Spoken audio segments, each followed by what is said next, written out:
There we go. Hello, everyone. Hello, everyone. This is the moment we've all been waiting for. I mean, I've been teasing this series for probably longer than this series is actually gonna last. But this is episode 1 of the top 10 peaks series for anyone who hasn't been around to me previewing it for as long as I have. I have got myself and about 20, 25 other people to send me the top 10 peaks at every position in NBA history, and then culminating with the top 10 peaks of all time. And in about 6 weeks, we will have the definitive, objectively correct top 10 peaks of all time in every position. And this week will be the point guards list. I will be joined by Penn and obviously John D. We should have real talk with us at some point, but some people are late, and it is what it is. It happens. But before we get into anything, Penn, how you been? I'm good, man. How are you? Fantastic. Looking forward to it. John D, I feel obligated to ask you how you've been as well, because it's been a while. Yeah, we're about a month away. If you know, you know. Yeah, so I've been good. I've been good, man. I've been pretty good. Trying to get back into the content space, but I can't complain. And our good friend has missed nothing. Welcome. Yeah, welcome. Hello, you can't rely on hello. everyone to be on time. Oh, Like, brother. I feel like Real Talk is one of those people I'm gonna have to start telling him like start time is 20 You're gonna have to minutes lie to me. earlier. Absolutely. Yeah, You have to lie to me. It's Yeah. disgusting, but it is what it is. You haven't missed anything. We just did our formalities. So I'll ask you as well. Okay. How have you been in the last hour and a half since I last saw Yeah. Long time no see, huh? you? Mhm. What's up, John D? Penn? How is everybody doing? What's You know good, what I'm man? saying? Complain, man. Just Can't everybody. complain. But I've been doing well, man. Going back, watching a few of these games. You know what I'm saying? These are always fun, in my opinion. I think Mars has a really good thing going here. Mars and John D have a really good thing going here with these different rankings in the off season, getting everybody's opinion and input. Very interesting. I appreciate the series myself as a fan of both of you all's. So thank you for having me on. Thank you very much. Dobby Greg sent a super chat saying he hopes the peak list won't be the GOAT list in a different order. From what I can remember of what the top 10 point guard GOAT list look like, this one does look slightly different, maybe quite different actually. So it should be fun. But before we get started, I want to just tell everyone who's been involved in the series thus far. It's obviously the 4 up here, but we also had Damien from PC, Ox, Jordan, Ron, Chill, Pirate was involved, ZZ, Swiper, Low. Basically, everyone who was involved last year has come back for year 2, plus a few other additions. Brad and Will from Rockets Twitter, very avid, very popular people, or unpopular, depends on who you talk to, have joined us. A few other people, Real Talk, you'll know Casual, someone who's frequented your platform. Oh yeah. He is involved. PC Hall of Famer Delsky is involved. He sent me some interesting lists. I'll say Salute that. the Delsky. He sent me some interesting lists. And then we also have a new friend that I made, Arman from the Worst Take podcast. I went over there and got Arman involved. So there we go. That's the 25-ish people involved. Before we get started, Edu said his top 10 is Steph, Jerry, Oscar, Shea, Magic, Nash, Chris Paul, Luca, Kid, and Penny, I think. But shout out to Russ and Dame. I'm gonna keep that saved, and we're gonna see how close you came to the overall list that we ended up coming up with. Before we get started into our top 10s or the honorable mentions, I want to ask everyone up here, what was your criteria when making the lists? Just so everyone knows how you value the peak. We'll start with Penn. What was your criteria? Vibes. I could tell. Yeah, I could tell. Yeah. Very vibey It list. really depended on what agenda I wanted to push in that particular moment. No, I mean, honestly, my criteria was in that moment, I have to build a team of 14 players that I cannot see with this player. How likely am I to be a good team based on this player's strengths and weaknesses? So I very much value two-way You know, I very much valued completeness. I valued the ability to elevate your teammates. Obviously, I valued clutch, you know, a player who is able to show up in the clutch, perform. And yeah, portability, you know, because I don't know who the other 14 players are going to be. So, yeah. That's good. Real talk.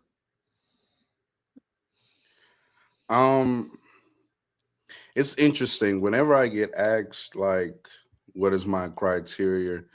I don't know why I just said like Stephen A. Smith on the A word. That's kind of crazy. I try to get through a list of things, but in all actuality and honesty, it's I watch you play and then I just think that dude is better than that guy. And then I'll try to find like stats and stuff to support the claim after the fact. Like I watch these players play and I think that guy is better than that guy. That's really my criteria. I completely agree. Like sometimes it's about preference. Sometimes it's like sometimes you can watch somebody and be like, I think these 2, 3, 4 set of years is better than any 2, 3, or 4 set of years that this other guy can string together. So it could be preference, it could be impact, it can be what you did for the team around you, how easy it is to build around you, especially since we're talking about point guards, and how much do you strangle an offense to what you do, basically. And if you're not as valuable as the next guy, you might be lower. Did it matter at all if a guy had a 4-year peak in your estimation versus a 2-year peak? That's a good question. No, it didn't really matter for me. For me, not consciously, I wasn't like favoring the longer peaks versus the shorter peaks because I didn't decide to give everyone the same length peak because I don't think everyone has the same length peak. Right.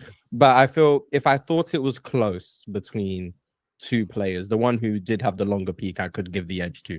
But I wasn't going into it favoring the longevity of the peak. I also wasn't. How do I say this? For the most part, I'm trying to focus on multiple years, but there was no rule against it in my mind. Like it could just be a 1-year peak. I was perfectly fine with that. Basically, just depending on the player how long the peak was, but no specific rules. I said that to everyone as well. There was no specific rule on how long a peak had to be. So everyone came up with very different length peaks.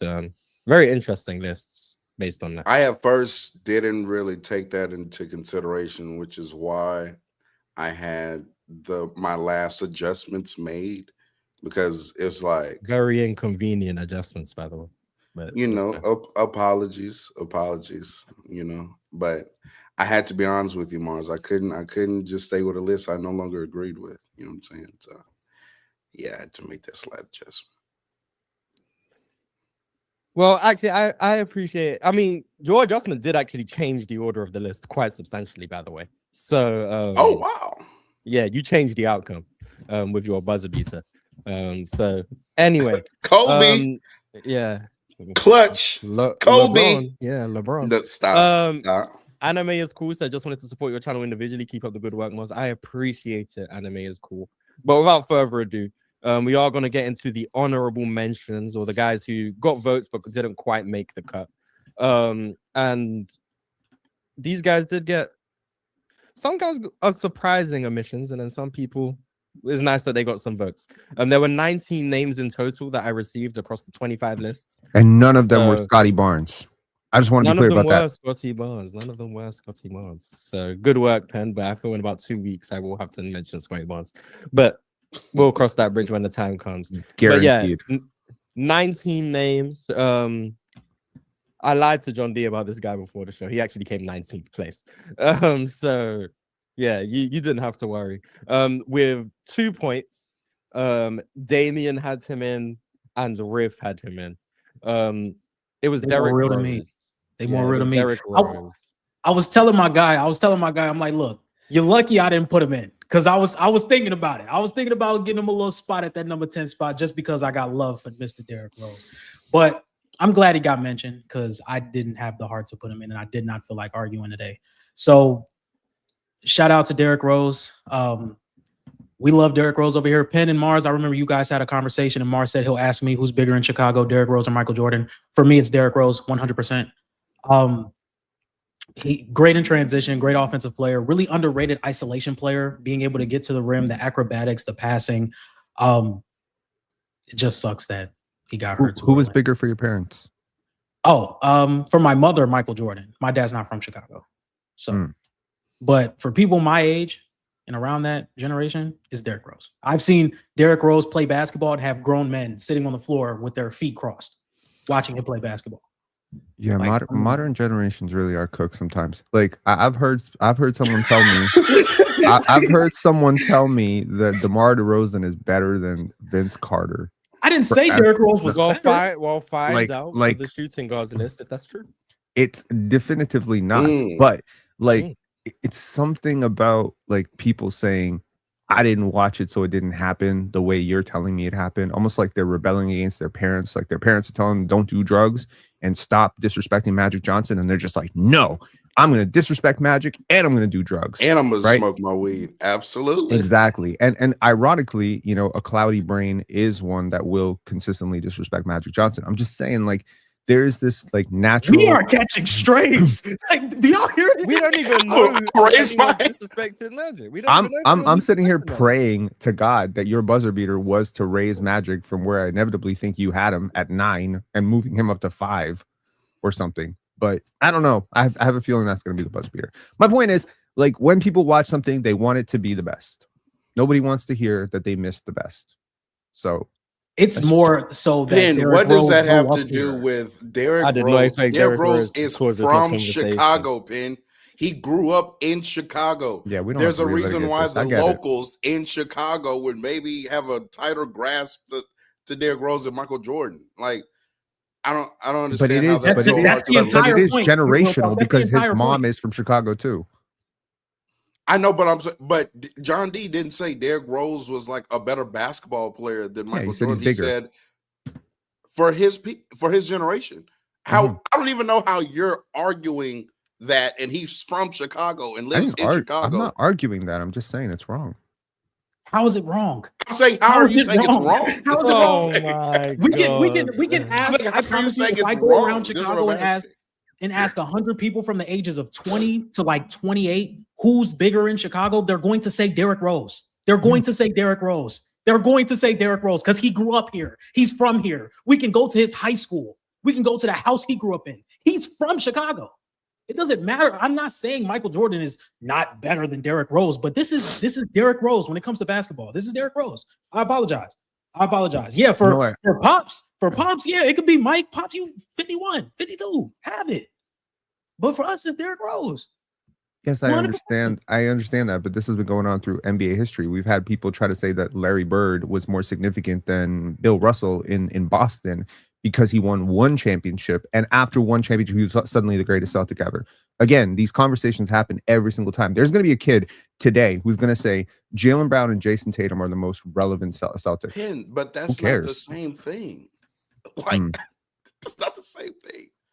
Yeah, I don't know. It's bigger to locals in Chicago as far as a figure. Anyways, welcome to number 19, Derrick Rose. Yeah, exactly. Literally 19th place. Derrick Rose, 2 points. Unsurprisingly, Riv and Damian both called it a 1 year peak, 2011. Obviously, his MVP. Shout out Damian and Riv, man. Youngest MVP ever. For Damian, he was a last minute addition. Not last minute as in literally last minute, but he wasn't on his original list. I'll just say that. But he added him in. 2011 Derrick Rose at number 19. At number 18, it was actually a tie. Both of these guys had 3 points. One of them was because they had an 8th place vote from one person, so they got all of their points from one person, and then the other one was in 10th on 3 different lists. Those lists belonging to Sean, and bear with me, let me find who else had them. Sean, Brad, and Armand. Those were the 3 people who had him in number 10. So the person in 8th, that was Jordan. Jordan had him in number 8. And that was Darren Williams, or Darren Williams, however you call it. He was number 8 on Jordan's list. That was his 3 points. And number 10 for Brad, Sean, and Armand was Damian Lillard. I guess we can talk about Deron Williams first. Did any of you guys consider Deron Williams? Yeah. No. Well, since Penn did, Penn talked to you. Mm.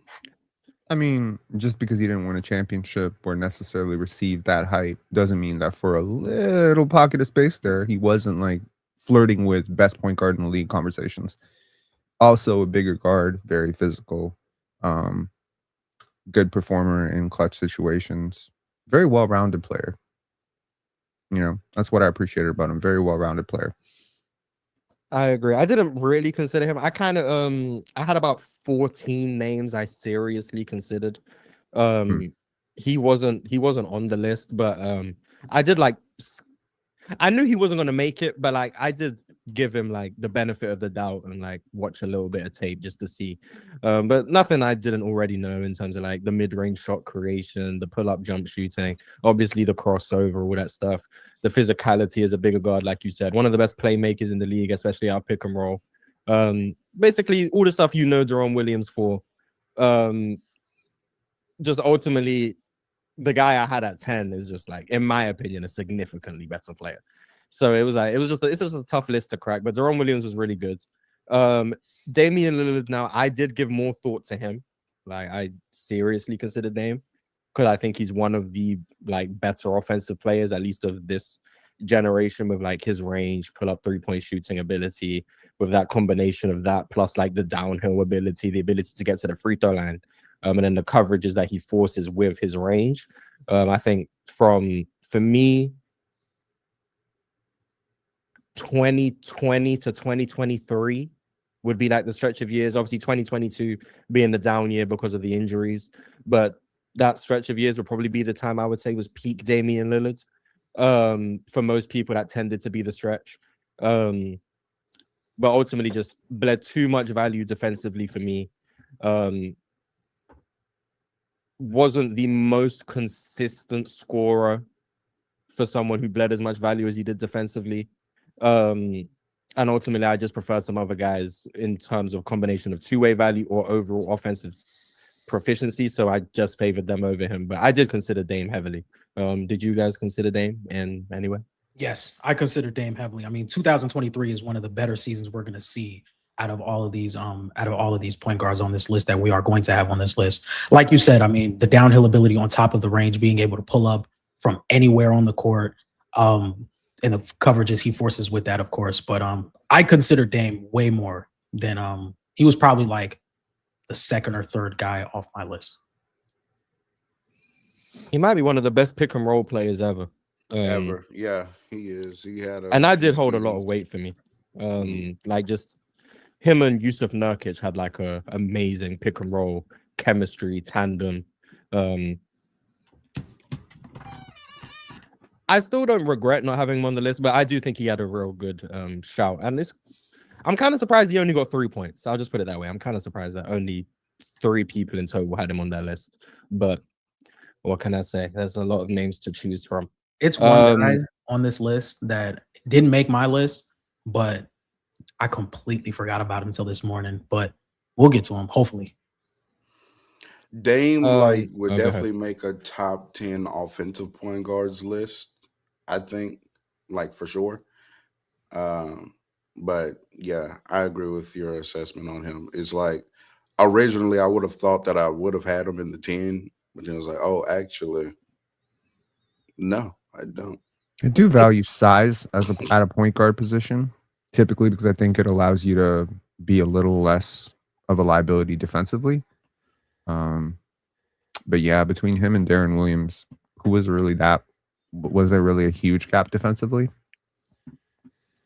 Neither was great. Deron was better, but he also wasn't turning any heads. So, but yeah, I considered Dame. He was on my short list, as was the guy who I had, who ultimately came 16th place because of the tie in 18th. This guy had 4 points. He was on 3 people's lists. Ox had him at 9. Lowe had him at 10, and Tyler or Hoop Venue had him at 10. And that was Walt Clyde Frazier. he was another one of the people I considered. There he is. That was the guy. Yeah. Not the issue. I just view Walt Frazier as more of like consistency as opposed to like a really, really high peak. So there's a couple point guards because when I made the top 10 point guards list of all time last year, I had Walt Frazier on the list. And that's because I think he sustained a level of excellence for a long enough time to where I felt that was justified. But I don't think he had the upper echelon peak as the guys who I have, who some of them I had below Walt Frazier last year. But the scouting report, what made Walt Frazier so special was one of the best two-way point guards ever. Like, his defense was amazing. I think he's a top 3 point guard defender ever. Really, really good mid-range scorer, really, really good handle for the time. Someone who could scale up the scoring, good passer. Wasn't a great passer, but good passer. Big game player, if you care about those things. I know Penn alluded to like the clutch stuff, 1970 game 7 being like very efficient scorer.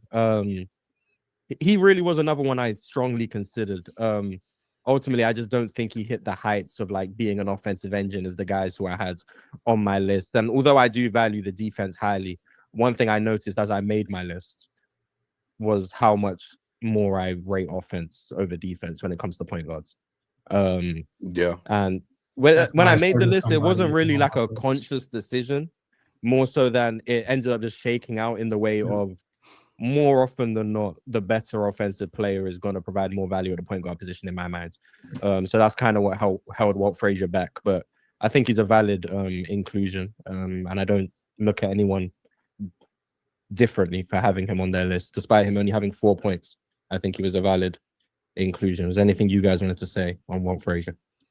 Yeah, this is one of the guys where I woke up this morning. I'm like, damn, I didn't even mention Walt. I think Walt's the best point guard defender of all time, especially in his era and what he could do to other ball handlers in that era. I think he was amazing. I think the mid-range scoring was really good as well. So I definitely agree with his impact on both sides of the floor. But like you said, and we're gonna revisit that like later in the series with centers, because with centers, I do value defense a little bit more than offense for the center position, or I value defense a lot more for the center position. But I think Walt definitely deserves a shout. Mars, how far down the list do you have of guard defenders and how you rank them memorized? Because you're very selective in how you say that. I know my top 3 guard defenders. Yeah, because you often say, Frazier. Jason Kidd, I don't know if this is a hot take. I think he's the best guard defender of all time. Then earlier today, when we were talking about Gary Payton, you were like, I think Gary Payton's the second best. I know. The reason I know that is because I know my top 3. Mm-hmm. I know it's Jason Kidd, Gary Payton, Walt Frazier. You ask me who the 4th best is? Yo, who was 4 or 5? Okay. Chris Paul, Dennis Johnson, Drew Holiday. For me, the 4th best probably is Jerry West, but we'll talk about Jerry West when the time comes. Because spoiler alert, Jerry West is going to be on this list. He's not a shooting guard as he was last year. He was a point guard. For the purpose of this series, he's a point guard. So that was number Drew Holiday, by the way, which I think is fine. I think Drew Holiday has put himself right in those conversations.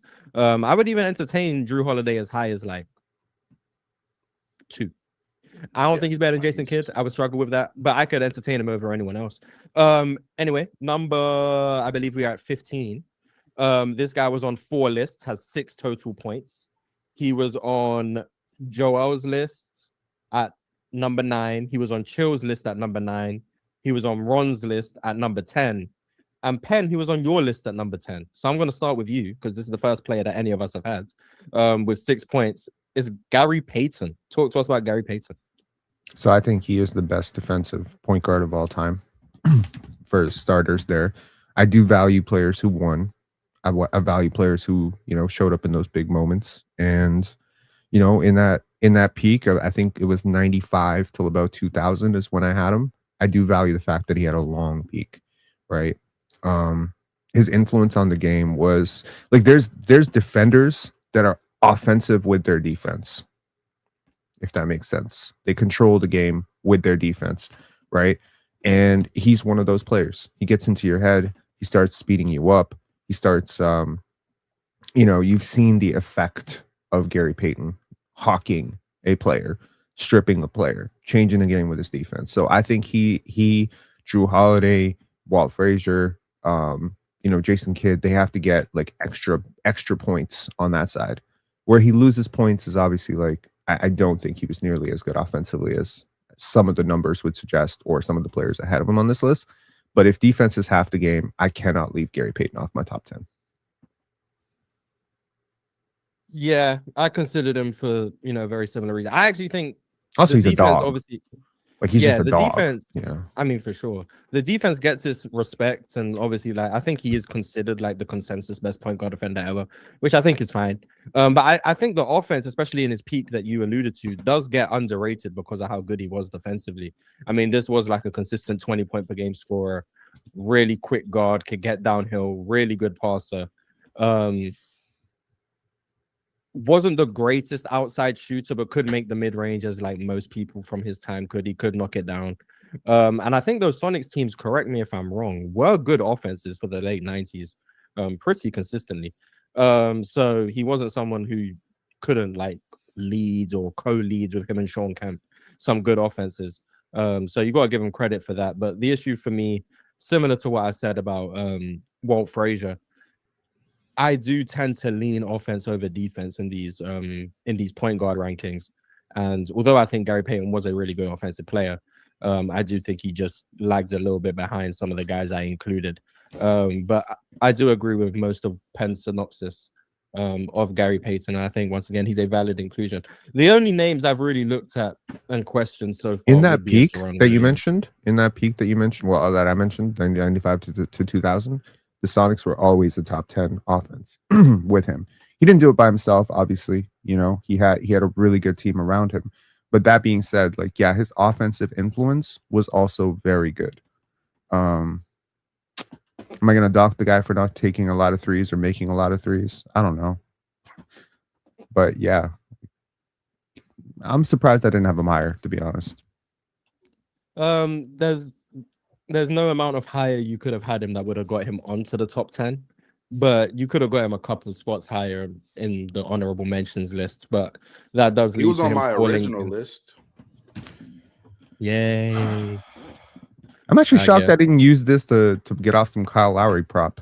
Shout outs to one week ago. Any votes? Yeah. Shout outs to 1 week ago. Me, man, really, really not pushing any agendas at all. Congratulations. We are now on to 14th place. This guy had 9 points.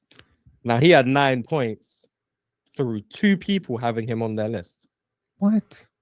Ron Which means why? I'm not even gonna ask why you would just assume it was them, but he is 14th place.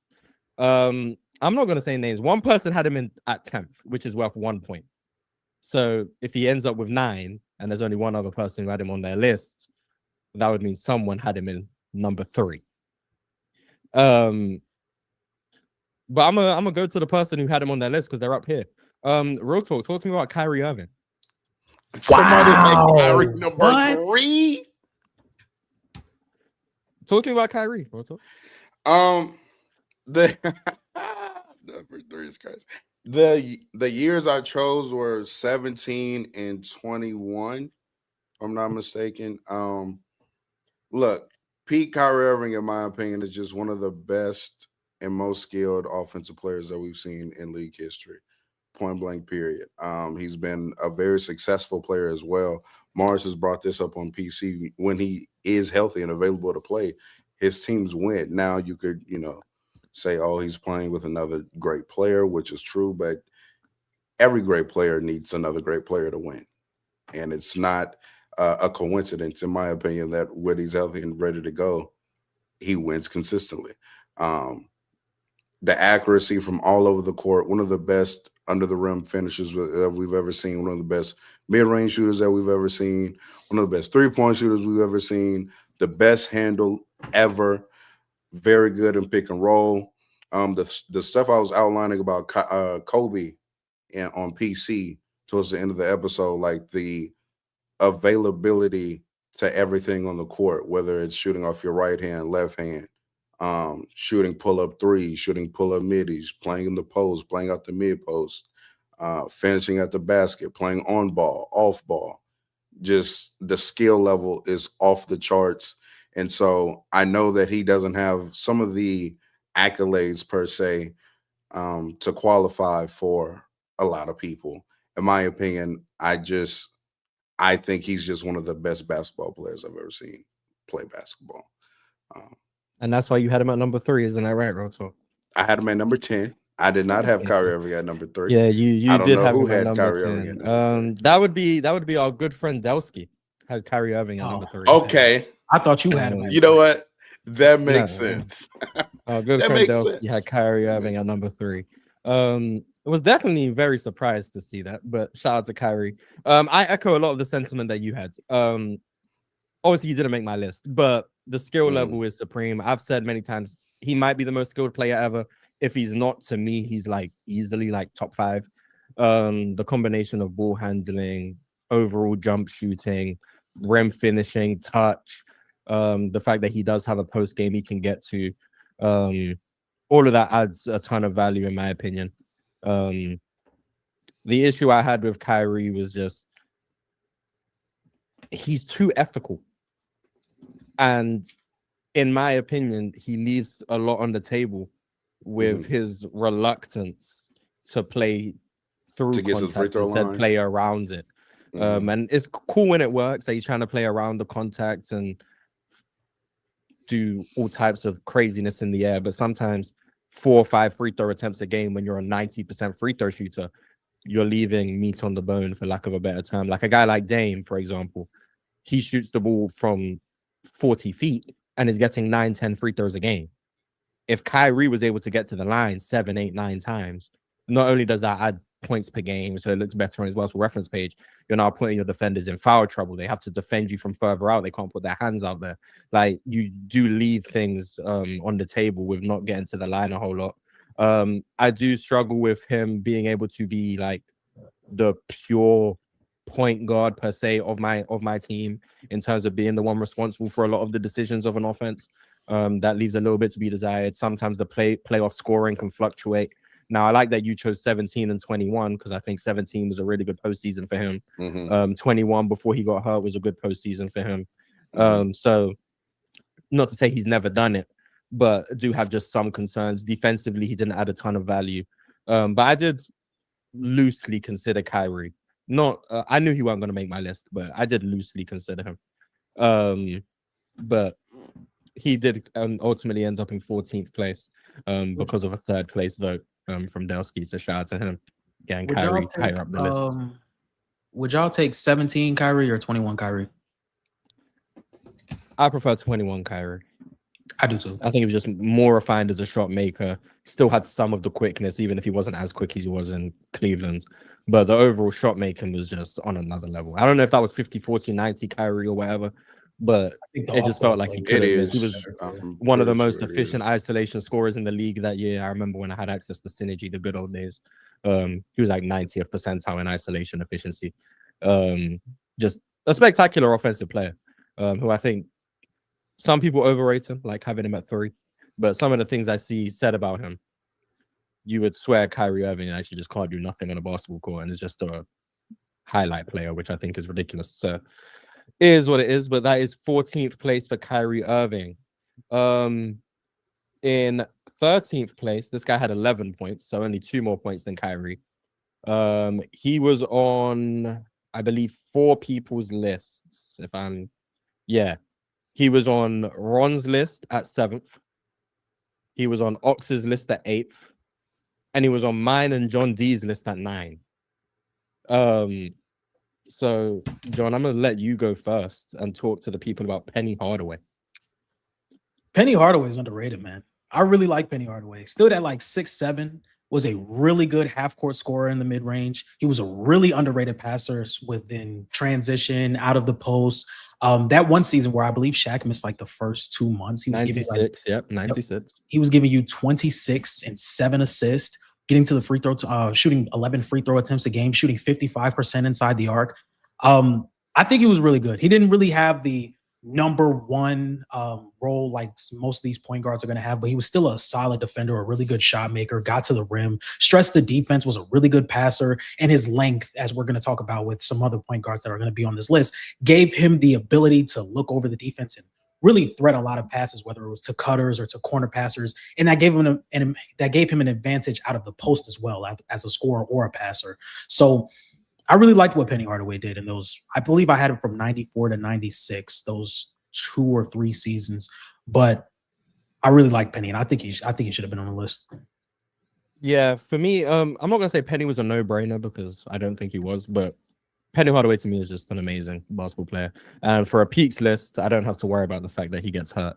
Even though in 97 he also misses time that year, that did kind of hurt him a little bit.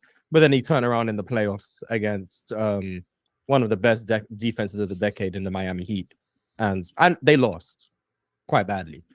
But he was amazing. So I'm gonna give Penny Hardaway his credit. A defense that Michael Jordan actually struggled against.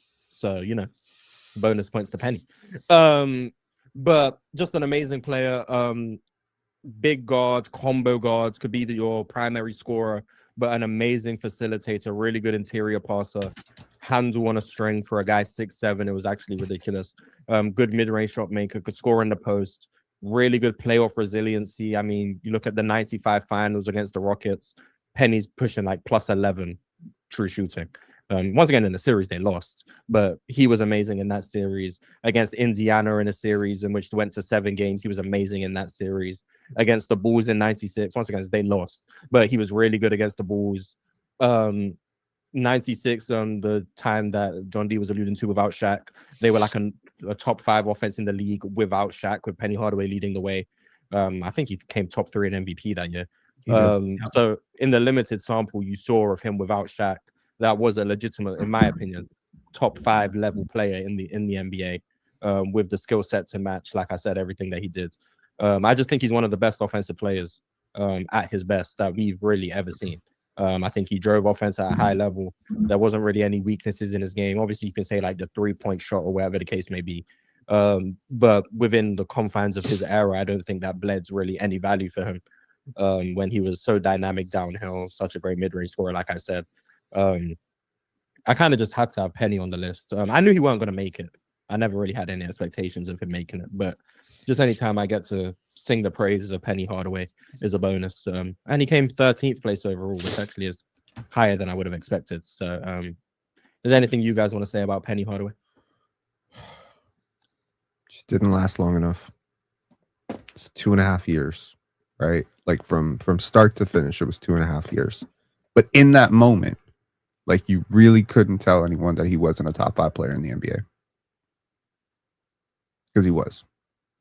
So you can make a real argument for the best point guard in the league at that time as well. Like, I think it's more than he can make an argument. I think he was definitively the best point guard in the NBA. He was. Exactly.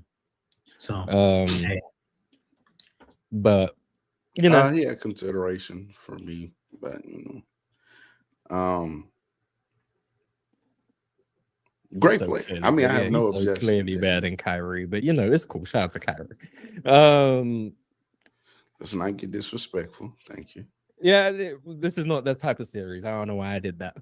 Lock in. 12th place. This guy was on a few more lists. He ended up with 16 points. So now we're talking about like the type of people who got, I guess, more consideration. He was on Pirates list at 6. Pirate is in the chat, so I know he knows who this is. Ox's list at 10. Jordan's list at 10. Chill's list at 7. ZZ's list at 10. Brad's list at 9. Swiper's list at 10. And Delsky's list at 10. That's for his total Bob 16 points. It is not Bob Cousy. But it is John Stockton. Close. Ultimately, for me, John Stockton kind of suffered from the thing that Walt Frazier suffered from, but like to the highest degree.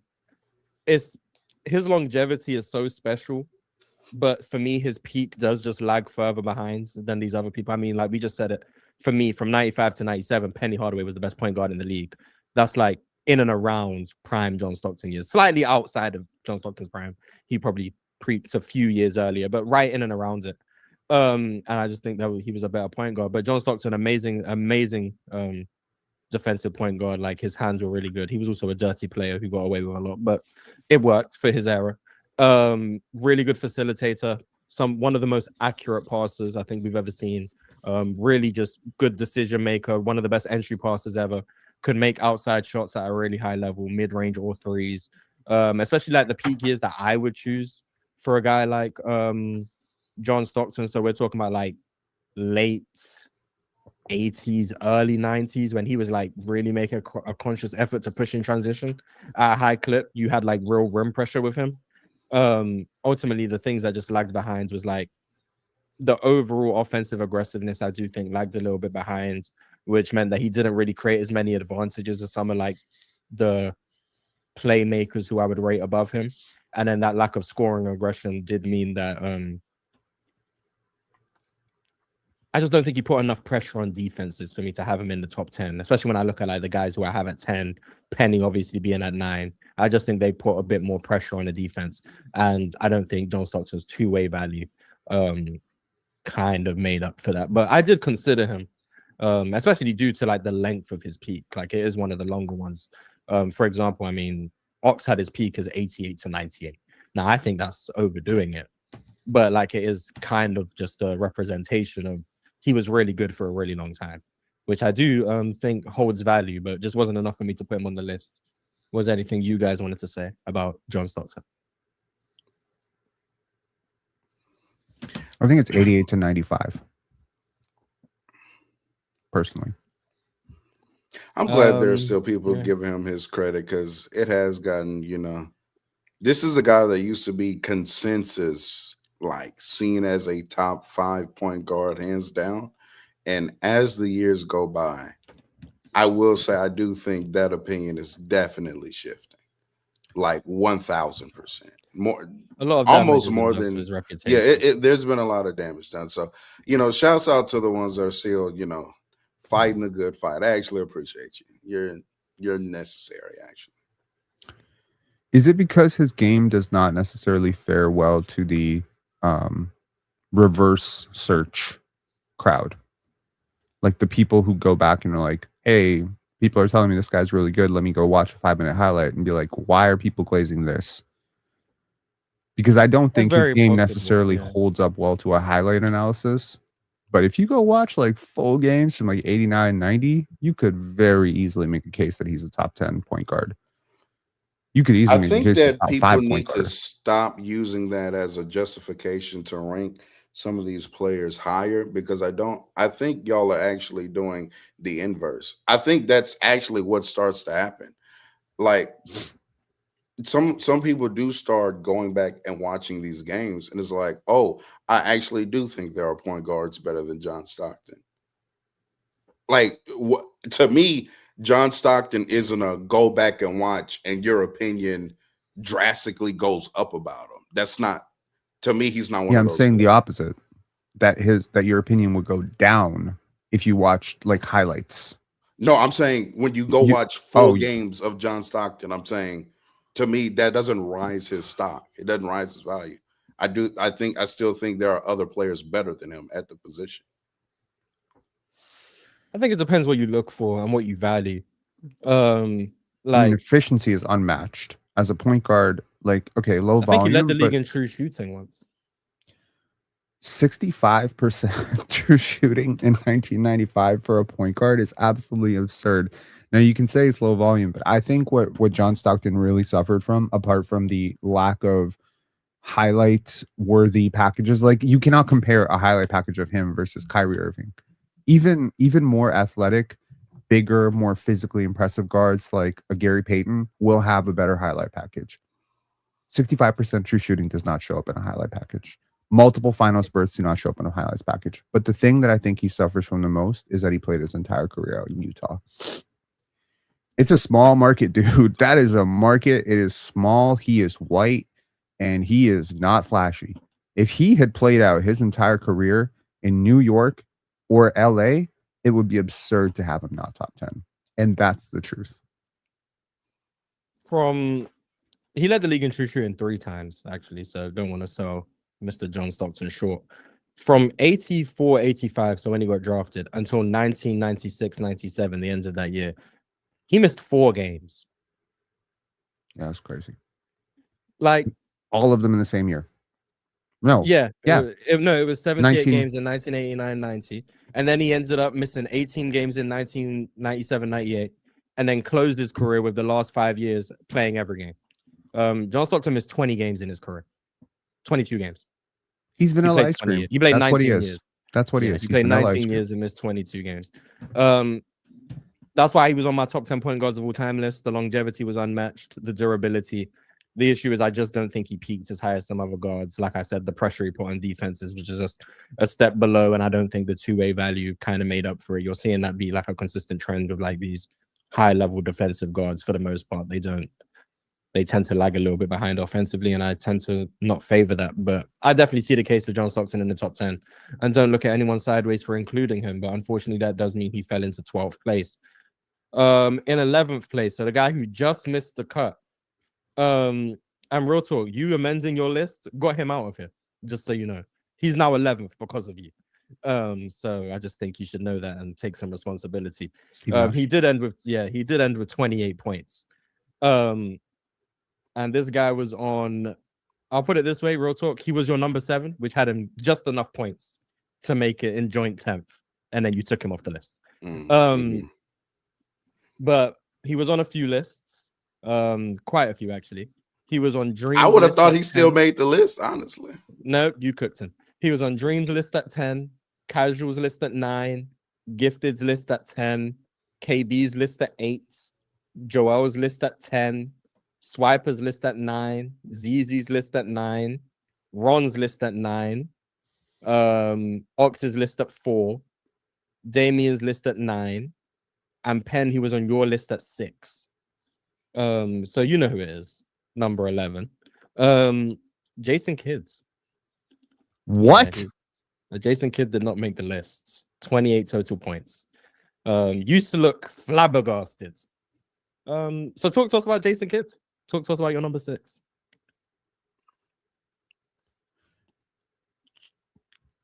Jason Kidd did not make a top 10 list. He did not. He was top 10, and then Real Talk took him off his list, so he's now 11th. Is he on all 3 of y'all's list? No, he did not make my list. Oh, okay. He's on Penn's list at 6, and he What did not make the mine or fuck? John D's list. Oh. Okay. Unbelievable. I Yeah, was surprised to see him come in. this at is 11th. shocking. Okay, one of the best point guard defenders of all time. Influenced offense in ways that the box score will never capture. Rim assists galore. Influenced paint scoring without scoring in the paint very often. Just his orchestration of offense was so brilliant. His game in transition, getting off the ball. Later in his career, the shooting improved quite a bit. So that whole Ace and Kid stuff didn't hold as much water. He did hit open catch and shoots, and he won a championship. He had multiple All-NBA first teams. There's many, many times where the quintessential, and also I think he just defined the point. He defined the point guard position. He didn't have like superstar teammates early on in his career. You know, between Phoenix and New Jersey, those New Jersey Nets teams that he dragged to the finals. The second best player on that team was like possibly the worst player to ever be a second best player on a championship team. So, or one of the worst players ever. Kenyon Martin? My God. Kenyon Martin was the second best player on your team. Richard Jefferson was on. Shut up, man. So yeah, like in respect, his ability to tie together a team and make them go, unbelievable. The fact that he did not make a top 10 on is. I said it. Your generation is cooked. I think Jason Kidd was one of my tougher cuts. My issue was Absolutely. probably like we obviously value the defense, the versatility, being used as a low man, just being able to be used in multiple different spots on the defensive side of the floor. Me, not too high on his offense, not too high on the shot selection, not too high on the decision making. Transition, yeah, great transition passer, playmaker, but his offensive limitations is what made me struggle to get him on a top 10 peaks list. Yes, he was on my top 10 greatest point guards list, But as far as peaks, I think there are 10 point guards who peaked higher. One thing I wanted, and I'll talk about Jason Kidd after, because I need clarity on this. Because real talk, you had him at 7, and then you added 2 point guards. Explain to me how adding 2 point guards takes the number 7 removes him off the list. Yes. Let me go look at the adjustment I made. Because that was something that definitely confused me, but I wasn't about to ask the question and wait for however long for a reply because I needed to add up all the points. It was just, I looked at it and I was like, this just doesn't make sense because that means he was better than 3 other people. 2 people got added and now he's 11th. If I had any inclination that this would even happen in order to save the list, I would have put him at number 1. Well, I think because he's closer to number 1 than he is to number 11. I'll say that much. I mean, he's not because he's number 6, but yeah, like, I'd be more comfortable with someone putting him at number 1 than leaving him off the top 10. Is what I'm saying. I don't know. I feel like 'cause some of the stuff you said is like, oh yeah, he developed a jumper later on, but like that's not even in the peak years that you gave me. Like you gave me the early 2000s. That early 2000s Jason Kidd wasn't making. Okay, jumpers. He's the head of the snake on offense and defense. He's influencing the game on both ends. His decision making and his influence on offense. Like again, my biggest gripe with Steve Nash, who I'm assuming made the top 10, my biggest gripe with him winning MVPs is that I don't think that he was better than Jason Kidd at all. I don't think they weren't competing for MVPs at the same time. Fair, but I'm saying like the best of Jason Kidd to me was more impressive than the best of Steve Nash, especially if it pertains to like most valuable player trophies. And realistically, Jason Kidd never really sniffed that award. So he came second in 2002, so that's not entirely true. And if Steve Nash was competing against 2002 Tim Duncan for the MVP, 2002 Tim Duncan probably would have won. And Jason Kidd came close to Tim Duncan. He didn't lose by a landslide. I think he lost by like 12 first place votes or something, or 10 first place votes. So like he was right there with the MVP. And it's a very similar case to Steve Nash in terms of a team that was basically nothing before him turns into like a 50+ win team with him. And funnily enough, both of them replaced Stephon Marbury. Jason Kidd replaces Stephon Marbury in New Jersey. And the team goes from bad to great. And then Steve Nash in 04-05 replaces Stephon Marbury in Phoenix, and the team goes from bad to great. So Stephon Marbury has been kind of making people's MVP cases his whole career. So shout out to him. He did not make the list. But yeah, for me, the concern with Jason Kidd, and then you can answer real talk. It was just, I think he's a top 5 passer to ever play the game, and I think he's the best point guard defender ever. And I think what he did in transition was Magic-esque in terms of just the relentlessness in transition, the vision, the ability to go coast to coast. All of that stuff was valuable. The issue I had with Jason Kidd was the half-court proficiency, whether that be as a scorer, an advantage creator, whatever the case may be. And then his shot selection was just flat out bad. And he didn't shoot 20 shots a game, but he took his fair share of terrible shots. And this was a Jason Kidd who wasn't a good jump shooter. This was someone who, we talk about like Kyrie. We said it when we spoke about him. He was dangerous from all over the floor. He could do Jason Kidd had no areas of the floor he was particularly great at as a scorer. None. I can't even give him the rim. His touch wasn't very good. He didn't have a floater. The mid-range stuff didn't really exist.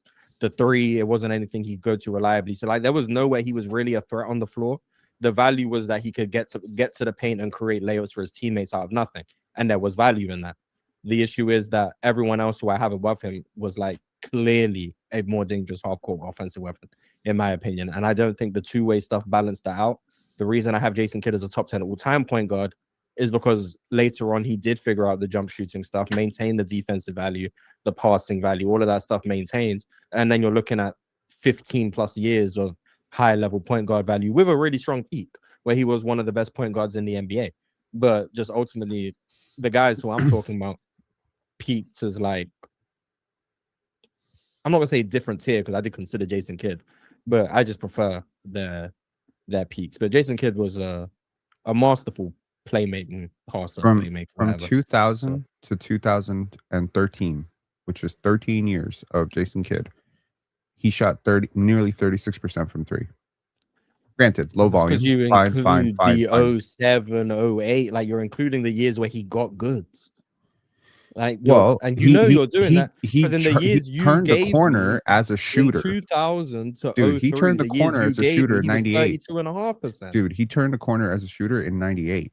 He started to get much like, dude, like go But back that's because he literally couldn't make a jump shot his first 2 years. That's why. No, I understand that. And he was shooting some pretty abysmal numbers at the line. He was below 70% from the free throw line every year for like 4 years, 5 years. And he developed that reputation as ace and kid because he couldn't make a jump shot.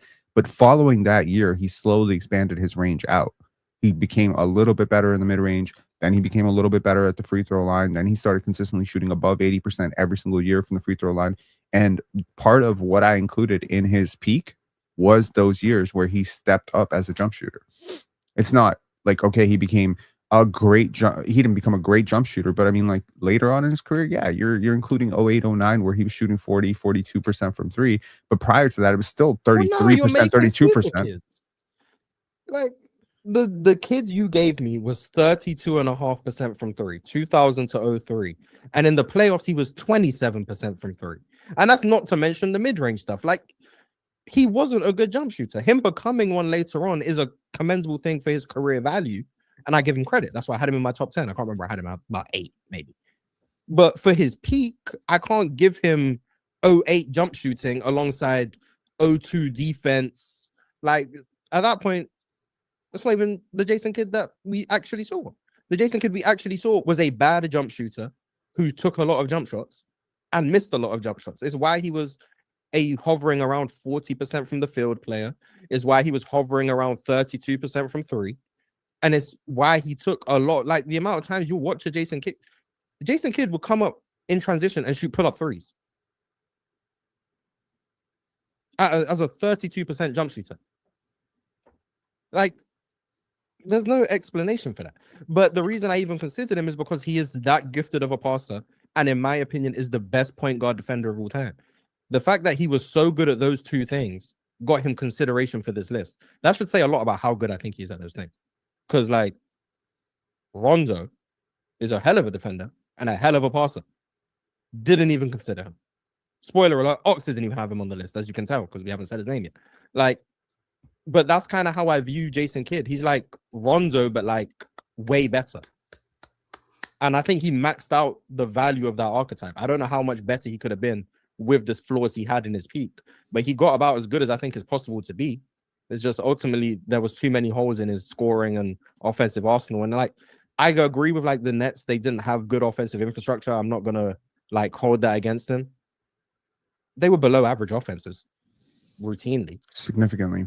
They were bottom 10 offenses. Like, he was able to floor raise them in like some capacity because of the transition stuff, but he was never going to make that team a good half-court offense. And in part of that is because of his limitations that I've alluded to. So it's just, that's why I struggled with Jason Kidd. But this is the most I'm going to ever talk bad about Jason Kidd. I think he was amazing. But real talk, you said you had the explanation. Yeah. So one of the names was at 10, right? Gary Payton. But then the other two, I also just thought were better than Kidd. And then Kidd and Stockton are probably two players to where I value their career more so their peak. So as I thought about it, I was like, I don't think Kidd is actually better than who I had at 8, 9. So I slotted them down. And then the two I added were above, above him, above Kidd. See, okay. To your point, like with him on the Nets, they were the number one defense. Okay. Like for a couple of years, they were number one. And when they weren't number one, they were like number 2, number 3, number 4. They were of that generation before he got. Exactly. So elevating a team that much defensively. And then of course, if you're going to argue that he's a part of the reason that they're 25th, 24th, 28th, I don't know what, remember, offense, then I would ask, what did he do when he was on better teams? What did he do as a point guard when he got to better teams with better offensive infrastructure? I think this is just a case of Magic Johnson's career done in Bizarro World, where he doesn't end up with Kareem and he doesn't end up with Worthy, and he has to like floor lift terrible offenses, except he's just a way better defender than Magic ever was. Is a far better offensive Scorer player. than Jason Kidd. Yeah, far better scorer than Jason But Kidd. but Far better again, jump shooter. Jason Better Kidd at is the a way post, better better defender. touch. But But I'm Jason Kidd's saying, a way better defender. but Yes. I mean, actually, the Nets had some solid defensive personnel. Actually, and that they probably would have been a better team with Magic. Actually, because they would have had a far better offense. It's Magic Johnson. Spoiler alert, he's coming up later, chat. Right, yeah. It's Magic But I'm Johnson. saying I don't. Yeah, But nah. Okay, so they go from with Kidd, they're like what 22nd, 23rd offense, best defense. With Magic, they move from the best defense to the 5th best defense, I'm pretty sure. And they go from the 23rd ranked offense to the 15th ranked offense. I'm not necessarily sure that I team's think making it to the 15th is final. I think 15th is understating it. But I mean, I don't know. It depends how much credit you give Jason Kidd for those defenses. A lot. I think he was I think he was a big part of it. I've said it. I think he was the best defender on those teams. But I do still acknowledge like what Kenyon Martin brought to the table. He's really like the other one that you really hold in high esteem. Everyone else, not the greatest defender. I think Keith Van Horn offered some like size and whatnot. Jason Collins was cool. Kerry Kittles would chase you around, like whatever. But they were just a really good Respect swarming Richard. defense. Yeah, shout out to RJ. Shout out to RJ, my fault. They did really well at just swarming the ball, forcing turnovers, all that good stuff. I think they're probably one of the best teams, if not the best team in the league at forcing turnovers. And that sparked the transition stuff, which once again maximized everyone on the roster, including Jason Kidd. But it's hard for me to look past those half-court limitations from a point guard. Like that's really what it is. It's just really hard for me to look past that. But the fact that I was even close to looking past it and getting him on the list speaks to how much of the rest of his game added value, including like the rebounding stuff. That stuff is also valuable. So shout out to Jason Kidd. He just missed the cut, 11th place. Before we get into the top 10, I'm gonna read some super chats and then recap 19 through 11. Drago FC said, "Here we go. Can't wait to see the series. Thank you very much." With my crew X1987 said, "Where will Pete Cade rank? In my opinion, could be top 10." I guess that's projecting because obviously Cade did not make the list, guys. For anyone wondering, just missed out. Like he was like right there for me, but didn't make the list. And in the future, we'll see. Drink more water said he won't make anyone's top point guard list, but I will always take this opportunity to give Mark Price his flowers. One of the best second round picks, credited with inventing splitting the pick and roll. How good was prime Mark Price? I considered Mark Price, not heavily, but I considered. I didn't consider him, but I respect it. Like I knew he was never going to make it, but I considered him. Just like in my mind, I could say I considered him. Just one of the best offensive point guards of his era. And yeah, the split and the pick and roll stuff was amazing. Probably like the best pull-up shooting point guard in the league. Him and like Mahmoud Abdul-Rauf as like the two best, the gold standard in that regards. I've always called him Steve Nash before Steve Nash. I don't know how accurate that is. More, I'm just saying that he was a white guy who could shoot at the point guard position. But that's always why I call him Steve Nash before Steve Nash. Led to some really good offenses in Cleveland. The issue with Mark Price is that he was always like hovering around 30 minutes per game. Like he never really got the minutes up. So like he wasn't giving you like the maximum value that you could get during a game because like he's playing 30 minutes. But when he was out there, like on a per possession basis, he was driving some high level offense. I believe, if I'm remembering correctly, like the 92 Cavs were like the best offense in the league, like them and like the Bulls or something.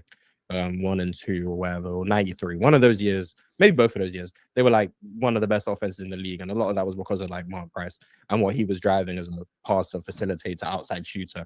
Anytime you have that combination of elite handle, elite passing, and elite shooting, you're probably going to be a really good offensive player. And Mark Price had those in abundance. So really like Mark Price, really think he was really good at his peak, but ultimately just couldn't make the list. He averaged 35 minutes per game in the 4 years prior to the peak that you're talking about. Yeah. Interesting. Teddy Hart, $50 super chat. Appreciate it. Thank you very much.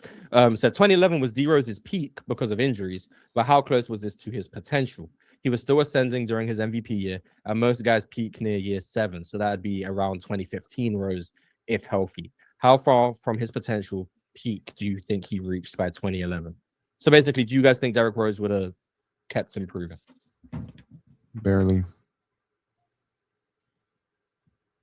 Definitely think he could have improved marginally by 2011. But from what he already gave us, I mean, I believe it was special already. Just the downhill ability, the transition play, playing above the rim, the touch around the rim, the finishing. The most I could say is like, hey, get a jump shot, play some better defense. But it's like, are we really going to expect that? Because we ask a whole lot of players to say, hey, he's a jump shot away, or hey, if he just grows as a defender. So those questions are always tough. But I do think he could have sustained that level of excellence, if you will, for the next couple of seasons. Do I think he would have won another MVP? Possibly not, because then you have LeBron and then Steph's coming in, and then you still have all these other players. But he definitely could have sustained that, and I think that would have gave him a little bit more respect in these all-time conversations if he would have sustained the level that he was at for another 5 to 6 years. It's tough because 2012 was worse than 2011, and he didn't tear his ACL until the playoffs. Yeah. So I don't know. It's hard to project. Would the jump shot have ever got to like a consistent level? I don't know. Were teams going to figure out how to guard him after like what the Heat did to him in 2011? Is the recipe just put a bigger, more athletic wing on him instead of trying to match him up with the point guards in the quickness department? Or is LeBron like the only guy who's like LeBron in the NBA? Who knows? But I don't know. But I feel like if he would have just maintained 2011-ish levels for 5-6 years, I think, and they would have consistently made like those deeper postseason runs, conference finals, and matching up with the Heat all of those years, or the Pacers, because the Pacers also gave him trouble in 2011. I don't know if anyone watched that series. Shout out to Paul George. So like having those three teams at like the top of the East all battling it out, if people would have seen Derrick Rose's face in and around the last four in the NBA more consistently, I think he probably would have got more respect. But I guess we'll never know. But I don't know how much higher the level was to get. Like some people say he would have been like in like the top 3 discussions and whatnot, point guards of all time. I struggle to see that, but you ultimately never know. So yeah. Have you ever seen a point guard move like him? No. I haven't either. And I think that's precisely why I don't think he was like years away from his peak. I think the version of Derrick Rose we saw was an imperfected version of a player that should have never existed. Like nobody should jump, land, move that way. A human body is not designed to move that way. And that is not necessarily like what would happen to even a premium car if you consistently drove it like 10, 15 miles over its like threshold. It would break down. The way he was landing on some of those, you really like just even like his awkward movements and like some of the shit, like it's impossible to guard because basketball is a game of rhythm. You have a defensive stance, you're expecting a player to move into one thing, and suddenly Derrick Rose is able to manipulate that space and move into a completely different situation. And what I'm saying is, I think he realized over a period of time that moving like that was in fact what was both making him successful, but also making him injured. So when you scale it back, the jump shot, the limitations become a lot more apparent. You can't move at 1,000 miles per hour all the time, jumping that way. Yeah, he did figure out the control stuff later on, like in New York, in Detroit. Like he was still a productive player until like, I don't want to overstate it, maybe 2023. Am I going too far? 21 for sure. I remember he was productive in New York. I might have added a couple years there because I can't. He was productive, yeah. But like he was a good player for a while. So shout out to Derrick Rose for like staying around and being productive for as long as couldn't we say that like about the shouldn't be able to handle that as far as like the body and whatnot for like every freak athlete? Like LeBron James has lasted 23 years, and nobody would think that a guy that's 6'9", 260, sometimes up into 270 pounds, is the fastest guy in the league, jumps the highest. That should break down. That shouldn't last 23 years. Down 10 years ago, but but that's what I'm saying. But you have seen people move like LeBron. No, we have not. Yes, we have. Maybe not necessarily at his size or his weight, but you have definitely seen players move like LeBron. Andre Iguodala moved a little bit like LeBron. Like there's that upright, but LeBron was rigid... 3 inches taller, 40 pounds heavier. That's the point. We have never seen anybody move like that at that size. No, we haven't. there's like again, I study a lot of athletic training and try to figure out like what is a replicable movement, what is a sustainable movement, and it really just comes down to load and transfer. Like if you're a big athlete like a LeBron, like 6'8", what it was 6'8", 250, 260, yeah, that's a pretty huge thing. Look at how he moves though. There isn't a lot of hitchiness in how he moves. There isn't a lot of like erraticness in how he moves. He's actually very upright, very rigid, right? Michael Jordan, very fluid, loose. Kobe, very fluid, loose. So you could have freak athletes. They have to therefore follow the kind of like the parameters of physics. Derrick Rose does not at You all. think LeBron James follows the parameters of physics? Yeah, absolutely. Yeah, you are absolutely out of your mind right now. But You're just talking. No, We are doing a I'm point not. guard ranking, and we've managed to make a Yeah, LeBron you're right. topic. You're right. You're right. Talk You're right. about motion. Apologies. Shout out to LeBron, Ramon Apologies. James. Someone actually tried to Apologies. put LeBron on their list for 2020. I had to tell them they couldn't. Yeah. Who was it? Just because a I player, like that. just because a Yeah, player is a shout out to Rick. freak does not mean they don't follow the parameters of physics. It's still within the parameters. It's stretching the limits, but it's still there. No, Like how Derrick Rose you're moves. absolutely correct. You're right. LeBron James, follower of physics. Absolutely. That's why he's not. getting Anyway, into Oh, number 10. yeah. Number 10. Just to rehash who is 19 through 11. With 2 points, we had Derrick Rose. We have a tie with 3 points between Deron Williams and Damian Lillard. So they are in 17th place. In 16th place, Walt Frazier with 4 points. In 15th place, Gary Payton with 6 points. 14th place, Kyrie Irving with 9 points. 13th place, Penny Hardaway with 11 points. 12th place, John Stockton with 16 points. And 11th place, Jason Kidd with 28 points. Now, in 10th place, this guy had 32 points. So 4 points above Jason Kidd. He was on a few lists. He was on Delsky's list at 7th.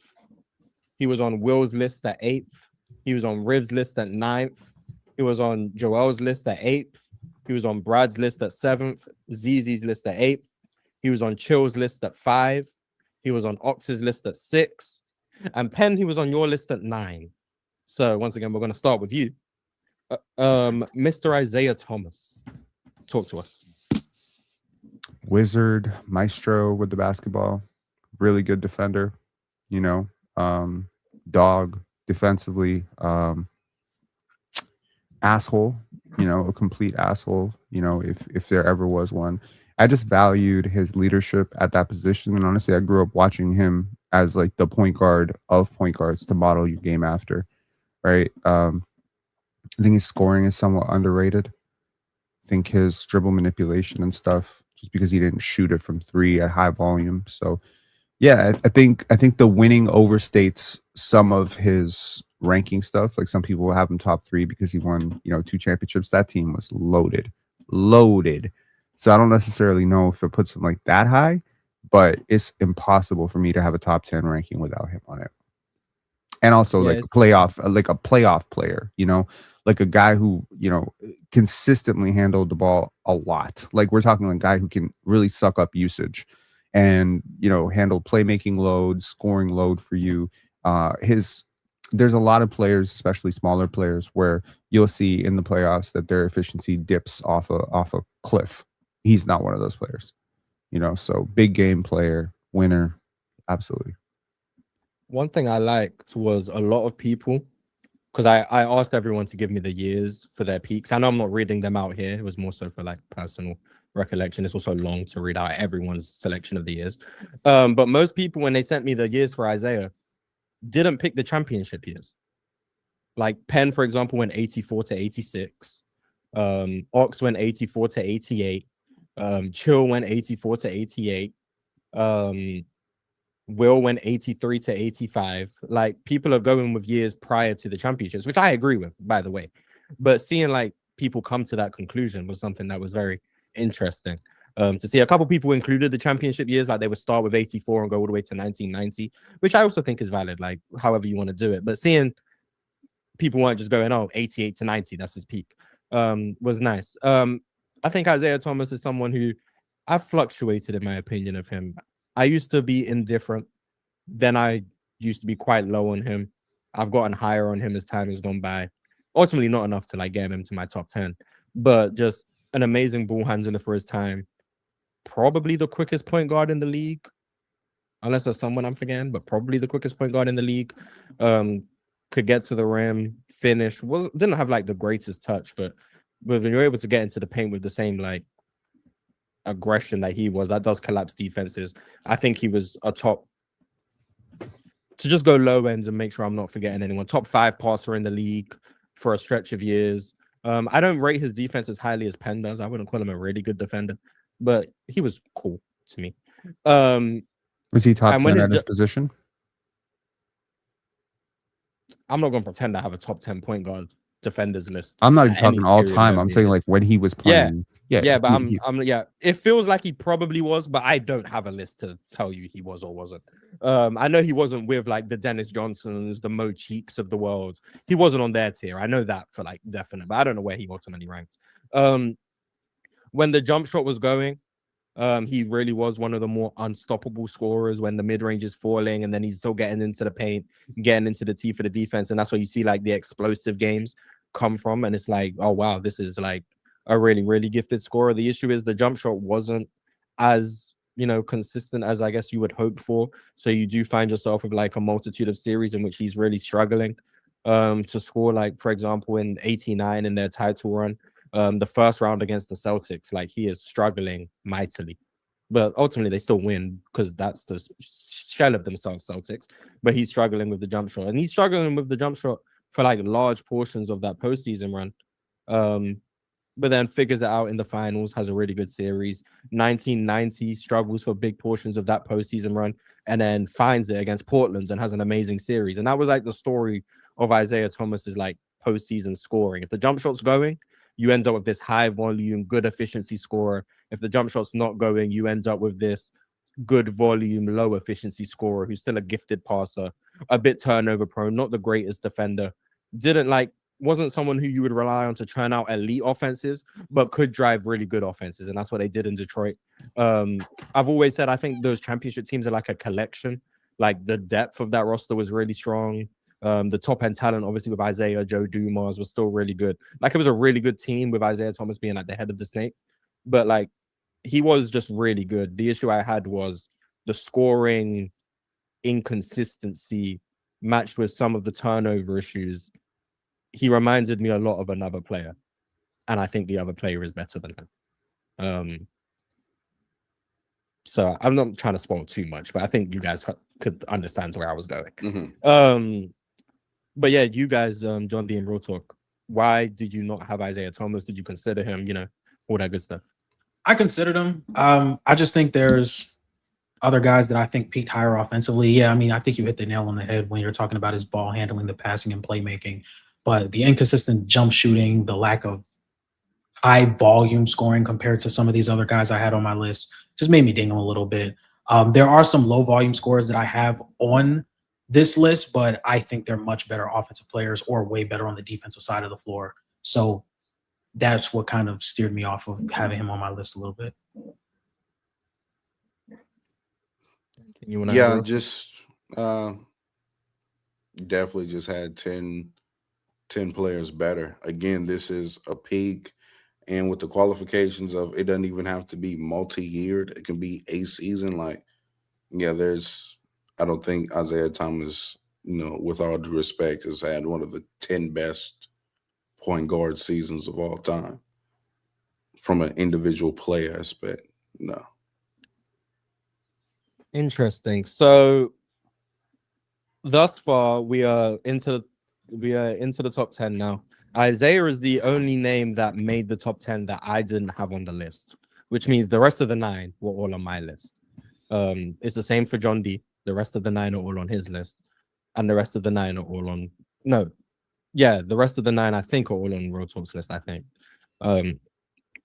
Penn so far, we've got through Gary Payton and Jason Kidd, who didn't make the overall list, but had them on your list. But you've got, I think, 7 left who ultimately are going to make the list. The interesting thing is Isaiah Thomas had 32 points and was in 10th place. 9th place has 91 points. Jesus. So it seems as if for the top 10 point guard peaks, there's a consensus 9. That's what it seems like, just from the point total, because this is a 59 Interesting. point, this is a 59 point increase. Now, I will say, this guy who is in number 9, someone has him at number 1. Is it Jalen Brunson? Someone has him at number 1. It's Russ. And someone else has him at number 2. I think. Oh, this is the Ron and Ox special. Anyway, this guy has 91 points. Remember that. 19 of them came from 2 people, but 91 points. Dream had him in 8th. Delsky had him in 9th. Casual had him in 7th. Gifted had him in 6th. Armand had him in 9th. Will had him in 7th. KB had him in 9th. Tyler had him in 9th. Riv had him in 6th. Joel had him at 7th. Sean had him at 6th. Lowe had him at 9th. Brad had him at 4th. ZZ had him at 7. Chill had him at 10. Ox had him at 7. Pirate had him at 5. Damien had him at 7. Me, Real Talk, and John D all had him on the list. I had him at 10th. John D had him at 10th. Real Talk had him at 7. Ron had him at 2nd. And Jordan had him in 1st. Which Jordan? Drenchman, not the Frenchman. That's right. Jordan got Russ number 1 and Darren Williams on the list. I mess with it, Jordan. Shout out. So, you guys figured out who it is.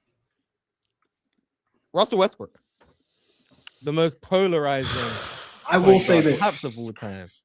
I have changed my opinion on Russell Westbrook. I was labeled as a Russell Westbrook hater. Over the years, I think I went 15 to 17. His ability to floor raise that OKC offense in 17, whether it would be as a passer or a scorer, the downhill ability, one of the best passers, one of the best passing peaks we've ever seen, with his ability to make interior passes, his ability to have transition passes or to make transition passes, skip passes, all of those things. What led me to not having him any higher on the list was just some of the decision-making issues.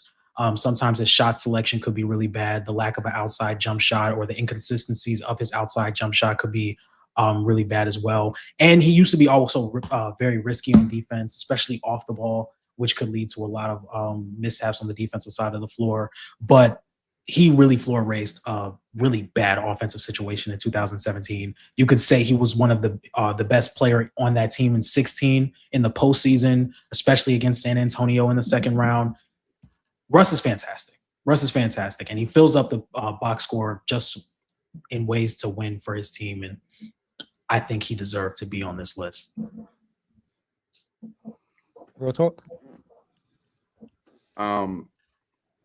I say often about Russell Westbrook that it's very hard for me to like rank him as a player, because I do think there's a different question between what point guard would I want on my team and do I think Russell Westbrook is a better player than them.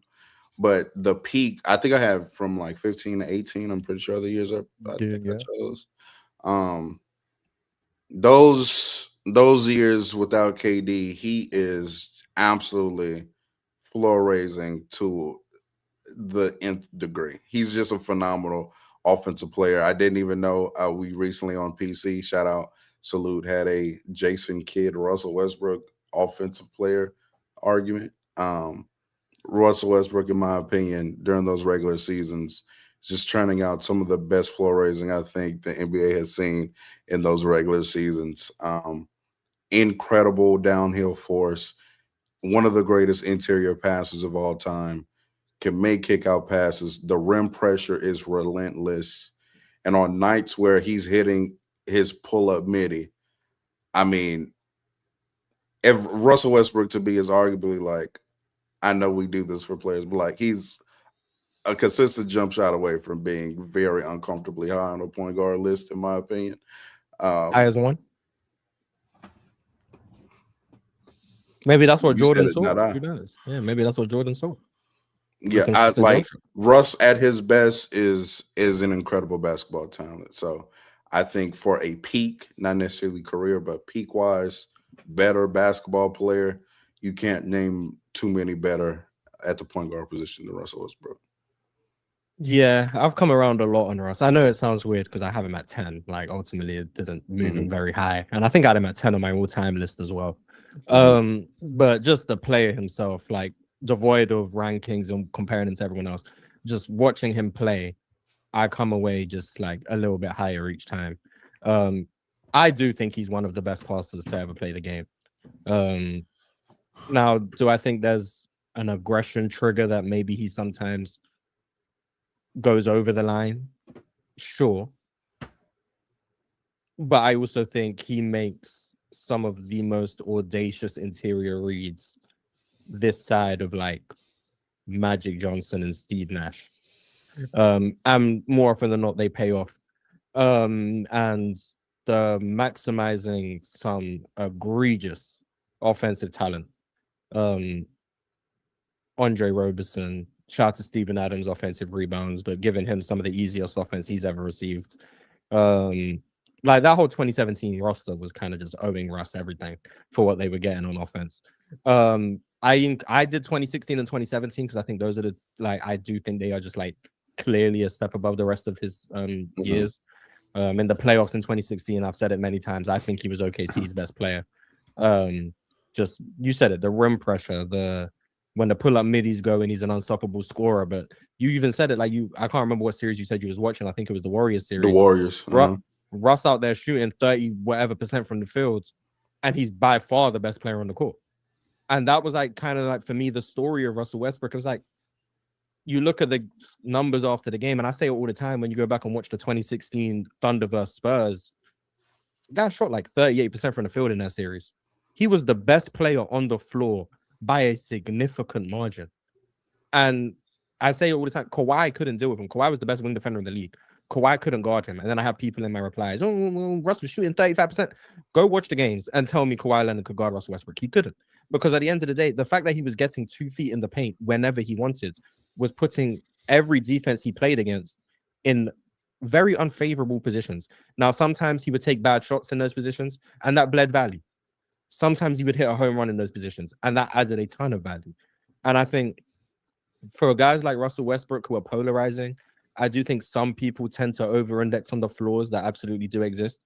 Like I said it before, like the same flaws I have with like Isaiah Thomas. The touch wasn't great. The jump shot was streaky. The turnover issues were real. Russ had all of those issues, and you could even add it up and say his turnover issues were worse than Isaiah Thomas. I would agree. His touch was worse than Isaiah Thomas. I would agree. His jump shot was more streaky than Isaiah Thomas. I would agree. However, I think his strengths and real superpowers are stronger than a lot of players ever. I think his rim pressure of anyone that we're going to talk about, I think he has the highest rim pressure on this list. No one puts more pressure on the rim than Russell Westbrook, in my opinion.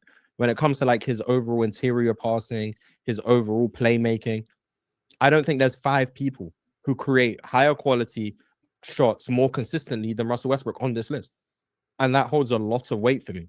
While being like, once again, he can scale up the scoring volume. Like 2016 is like 23 points per game. 2017, it's like 32 on neutral efficiency, which is cool for someone in a floor raising position. Neutral efficiency, leading the league in scoring, while being like the most voluminous playmaker in the league or top 2, top 3, whatever. That's a ton of value. And then also, the rebounding does add value. He is the best rebounding point guard ever. Whether you want to call it empty stats or whatever, because guys are boxing out for him, sure. Take away the empty stats rebounds, he's still the best rebounding point guard in history. Like, I don't know. That does add some marginal value. So I got Russell. I was just about to say in some of these seasons in his peak, I mean, he's almost like in 2017, 18, he's at 1.9 offensive rebounds per game. 17, he's at 1.7, 16, he's at 1.8, 15, he's at 1.9. Like, you know what I'm saying? To me, as a point guard, that definitely is impressive. It's a rest, man. I definitely don't see him at number one. No. Personally. The highest I could get him was 9. Personally, the highest I could get him was above Penny. That was as high as I could go. Give me Kyle But- Lowry, man. I didn't expect to see Russell Westbrook on your list. Yeah. There was no shock when he did not come through on your list. I was pleasantly surprised to see him on Chill's list, so that was cool. Was also somewhat pleasantly surprised to see him on Ox's list as high as 7. There was a few people who pleasantly surprised me in that regard, but yeah, you not having Russ did not surprise me. Jordan having him at number 1 definitely surprised me. That, along with Kyrie at 3, were the biggest surprises I saw. Was that also Jordan? No, that was Delsky. That was Delsky. Jordan had Deron Williams at 8. Deron That was Williams. another one. That was another one of the surprises I saw. But is there anything else we want to say about Russell Westbrook, or did we cover most of it? Sounds good. Yeah. Just a really garbage basketball player. Yeah. That's just Hyper athlete. We didn't even Just- say the most athletic point guard ever. We didn't even bring that up. I mean, That's He like- He probably is. is. He Yeah, probably we is didn't- the most probably. athletic point guard ever. Okay. But in terms of stabilizing agree. offense, in terms of like organizing offense, like I'm not just talking about like the highlight play of like being able to read out of a double team that was created by your rim pressure, but I'm saying like understanding, oh, this guy hasn't had a touch in like 6, elevating your teammates, making them more efficient. That stuff, it's just he is the Paul absolute George's best career antithesis. years are with Yeah, with this Yeah, is that is this the is where I one said argument you Paul can point to. George. No, but That we is could the turn, one we argument you could can turn point this to. I mean, into Kevin like Durant is real a Russell far better Westbrook player when conversation. Russell Westbrook is on the court. I don't during think his what you're time on saying right now OKC. is like validated by This is straight narrative. This has there's no that Steven Adams has his best offensive seasons with Russell Westbrook. This has Steven no Adams' best offensive season. those are his teammates. You said he doesn't raise his teammates. It's a starting center. In the Orange. playoffs, Russell Westbrook shot 40% from the field and 29% from 3. Are you kidding me right now? you had Jason Kidd at 6. Correct. Yeah, much better defender, and what did I say? Influence on offense. It does matter. And by the way, man. I don't think Jason Kidd shot 29% from 3 in the playoffs. I could be wrong. 27. It was 27. It was It was 27. 27. And the years that you chose For his man, entire so- career, because I'm talking No, career. for I didn't say peak. I said career. the right list is peak. Yes, I understand The that, list but is I am peak, so saying yeah, I don't know what you as want a us to do broader with that. point on Russell Westbrook. Even like That's here's not the thing. relevant to the No. topic, Here's though. the thing. There's a lot of players on this list. There's a ton of players on this list who scaled back their role when they eventually won. Okay. I mean, Uh, Russ at Jay- his peak was 30%, so I mean, it doesn't help, but it's still relevant because it's not 32%. No, I get that. But I'm saying like Isaiah Thomas, like there's a reason why he won championships as he scaled back his role. He allowed for better teammates to come into that situation. Russell Westbrook has just dominated usage his entire career. Whether he was good enough to, whether the team context demanded it, whether the situation demanded it, it didn't matter. Russ was going to be Russ. And which means that he needed to be the guy who was either going to win you the game or lose you the game. And when he won you the game, it was amazing. Or when he lost you the game, which was a lot, it was usually a concoction of bad decisions and like a complete disregard for the law of diminishing returns, a repetitiveness and a lack of differentiation in the ways that he could score. It is a lack of touch. It is a lack of processing. It is a lack of decision making, but it's also a lack of discipline. And I think those back-breaking plays happened a lot. Like that momentum charging turnover, that horrendous, block charge call. Too many times he decided the game and it did not decide it for his team. I just first think that player on people this who list have a is crazy. negative outlook on Russell Westbrook, they're going to choose to decide to put in a microscope all of the little things. And yes, he is a tedious mistake maker. You know what I'm saying? It can get repetitive, like you said, at times in some games. but that's not the overwhelming effect of Russell Westbrook. The overall effect of Russell Westbrook is, helping and benefiting your offense to a great degree. But so I'm not going to harp on his mistakes when the positives clearly outweigh the negatives. That's what the data would suggest. Russell Westbrook had an 8-point offensive on-off swing in 2017. He had his 2017 Thunder team as an above-average offense. We saw that roster. I don't need to read the names. We saw it. There was a 111 offense. They had that same 111 offense in the playoffs against Houston, who were an okay team, whatever, and they lost that series in 5 games. They won Russell Westbrook's minutes in that series, and they lost in 5. The Joel Embiid argument. Because they had an 87 offensive rating without Russell Westbrook on the floor. And the crazy thing about that 87 offensive rating with Russell Westbrook off the floor, they did that while shooting 41% from 3.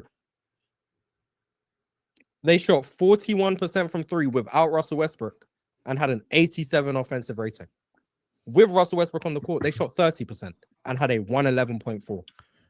Do you know how bad that means your offense has to be to have the 3-point luck on your sides and you still can't put ball in hoop? Well, this is exactly it. I don't know. If do you remember my criteria in the beginning where I said you have 14 random teammates and I don't know which ones, right? So in this case, if your 14 random teammates are bums, he will be very high on my list. Because as a floor raiser, he is absolutely that dude. But as a ceiling raiser, I wouldn't trust him in a game 7 over 28 other point guards. I'll trust Fred VanVleet and I'll trust Darren Williams over him in a game 7 situation. And that really is what it comes down to. Can he probably add 15 to 20 wins in a regular season because of his motor? That is his most underrated skill, by the way. And it's not even that crazy to say he had probably the greatest motor of any point guard. Relentless energy, relentless value being created in all facets, the rebounding, the passing, the rim attacks, et cetera, the minutes. But that being said, this is in the playoffs of 2012, Russell Westbrook on the court, they had a 113.4 offensive rating. With him off the court, had a 101.7, which was an 11.7 net swing. And then also with James Harden on the court, with both of them, they had a 119 offensive rating, meaning that he's accommodating for yet another ball handler on the court as well. And this is in the playoffs in 2012. In 2016, they had a 113.5 offense with him on the court and a 101 without him.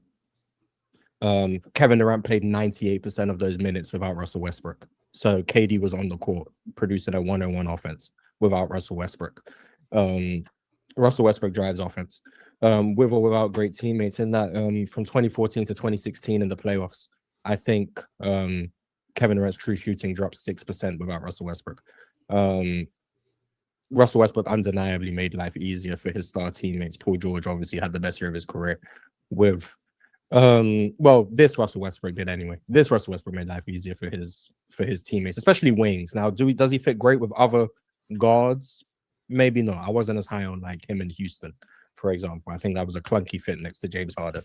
But you put him next to a wing, a scoring wing, yeah, he undeniably makes them better. He undeniably makes a conscious decision to get them the ball. There were times, once again, because I was doing my due diligence watching the film to see where I was going to put Russell Westbrook. Russell Westbrook's doing the things you're talking about in terms of, this guy hasn't touched the ball in a while. This guy has a mismatch. Let me get him the ball. He gave the ball to Steven Adams in the post of a mismatch and I remember he told Andre Roberson, cut through so that Steven Adams could have the empty side. He threw the entry pass into Steven Adams. Steven Adams drew a double, ended up with an Andre Roberson open 3. But that was Russell Westbrook orchestrating, Steven Adams getting the ball, double. And Andre Roberson made the 3. Shout out to him. But he did those things. He paid attention to who was on the floor at what time. And he gave guys the ball. When guys were leaking out in transition, he made a conscious decision to get them the ball. When he has a wide open transition layup, but his guy hasn't made a shot this game, he will leave it off for him.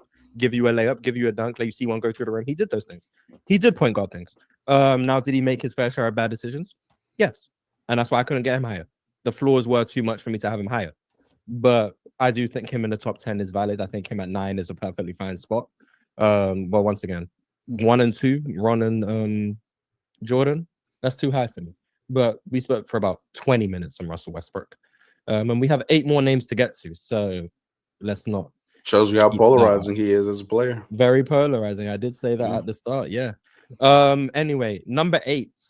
This guy had 100 points. Exactly 100. So that was pretty cool. This guy was on quite a few lists. So let me just get it all prepared. Okay, there we go. Dream had him at 7. Delsky had him at 8. Casual had him at 5. Gifted had him at 7. Arman had him at 8. Will had him at 10. KB had him at 6. Tyler had him at 6. Riv had him at 4. Joel had him at 5. Sean had him at 4. Low had him at 7. Swiper had him at 5. Brad had him at 8. ZZ had him at 5. Chill had him at 6. Jordan had him at 7.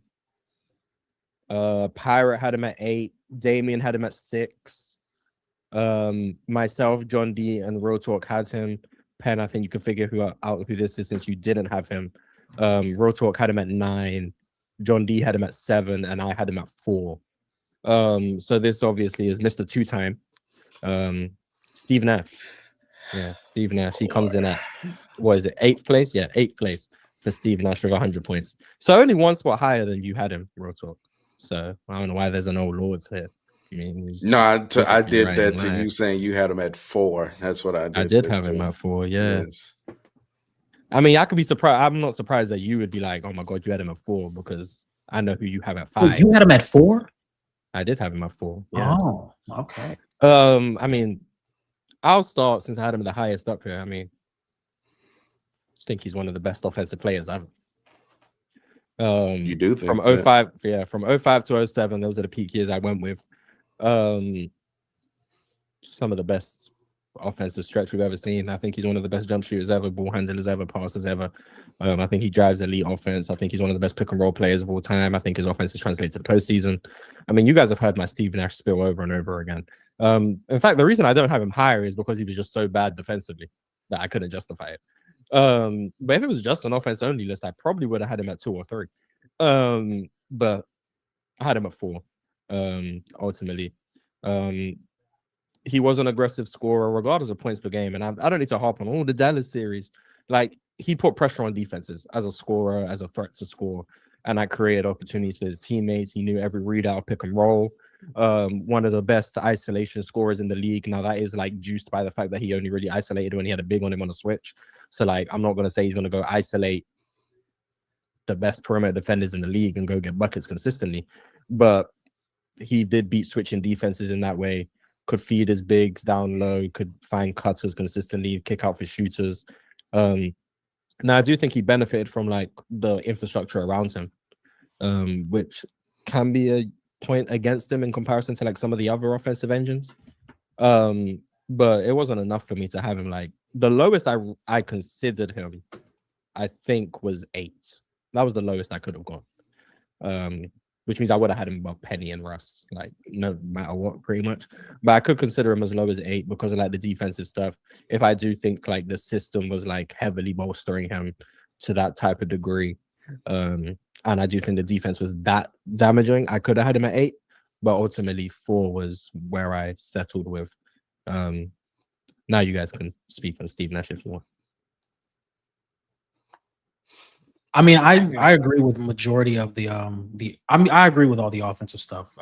Being one of the best ball handlers, one of the most underrated shooters of all time, one of the best offensive engines we've ever seen. Like, I think a lot of people would say he's a consensus top 10 offensive peak of all time. My issues was really just the consistent high volume scoring. Like, when we look at a lot of these point guards that I'm going to have on my list, these guys are very consistent high volume scorers.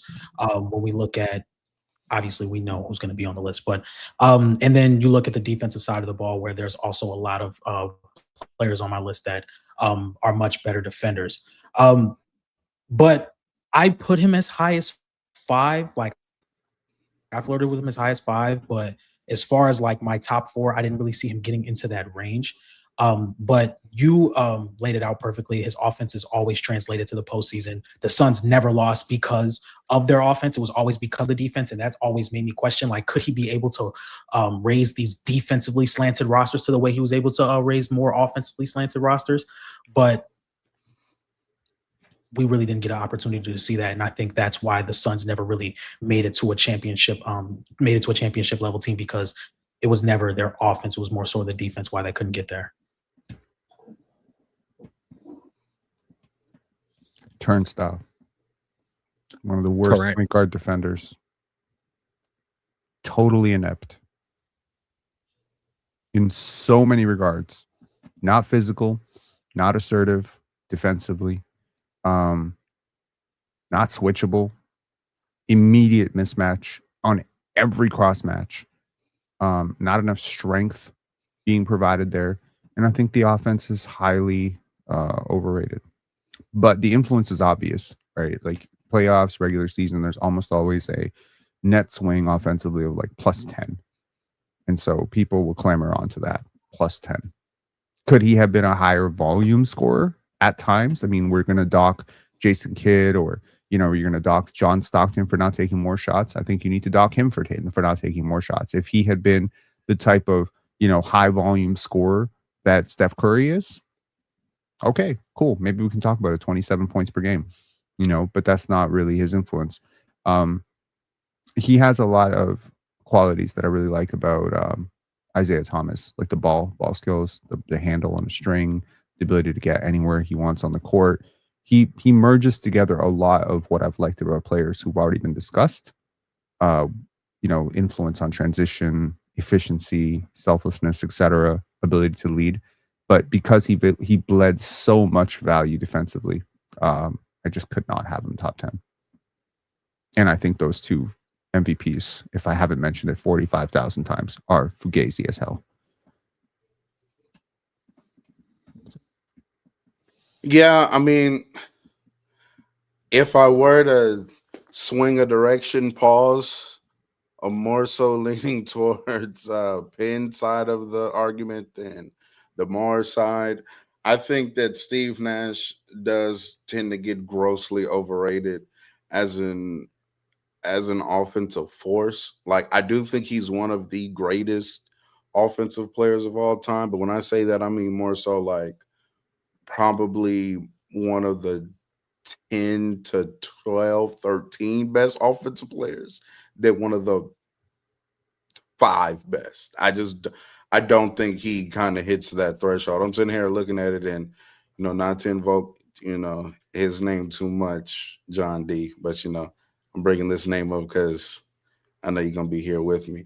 As somebody who is seen as like a tier better offensive player than Kobe Bryant, if you want to consider Nash's 05 to 07 peak, which is what Mars outlined, he was a 12.8 net swing offensively.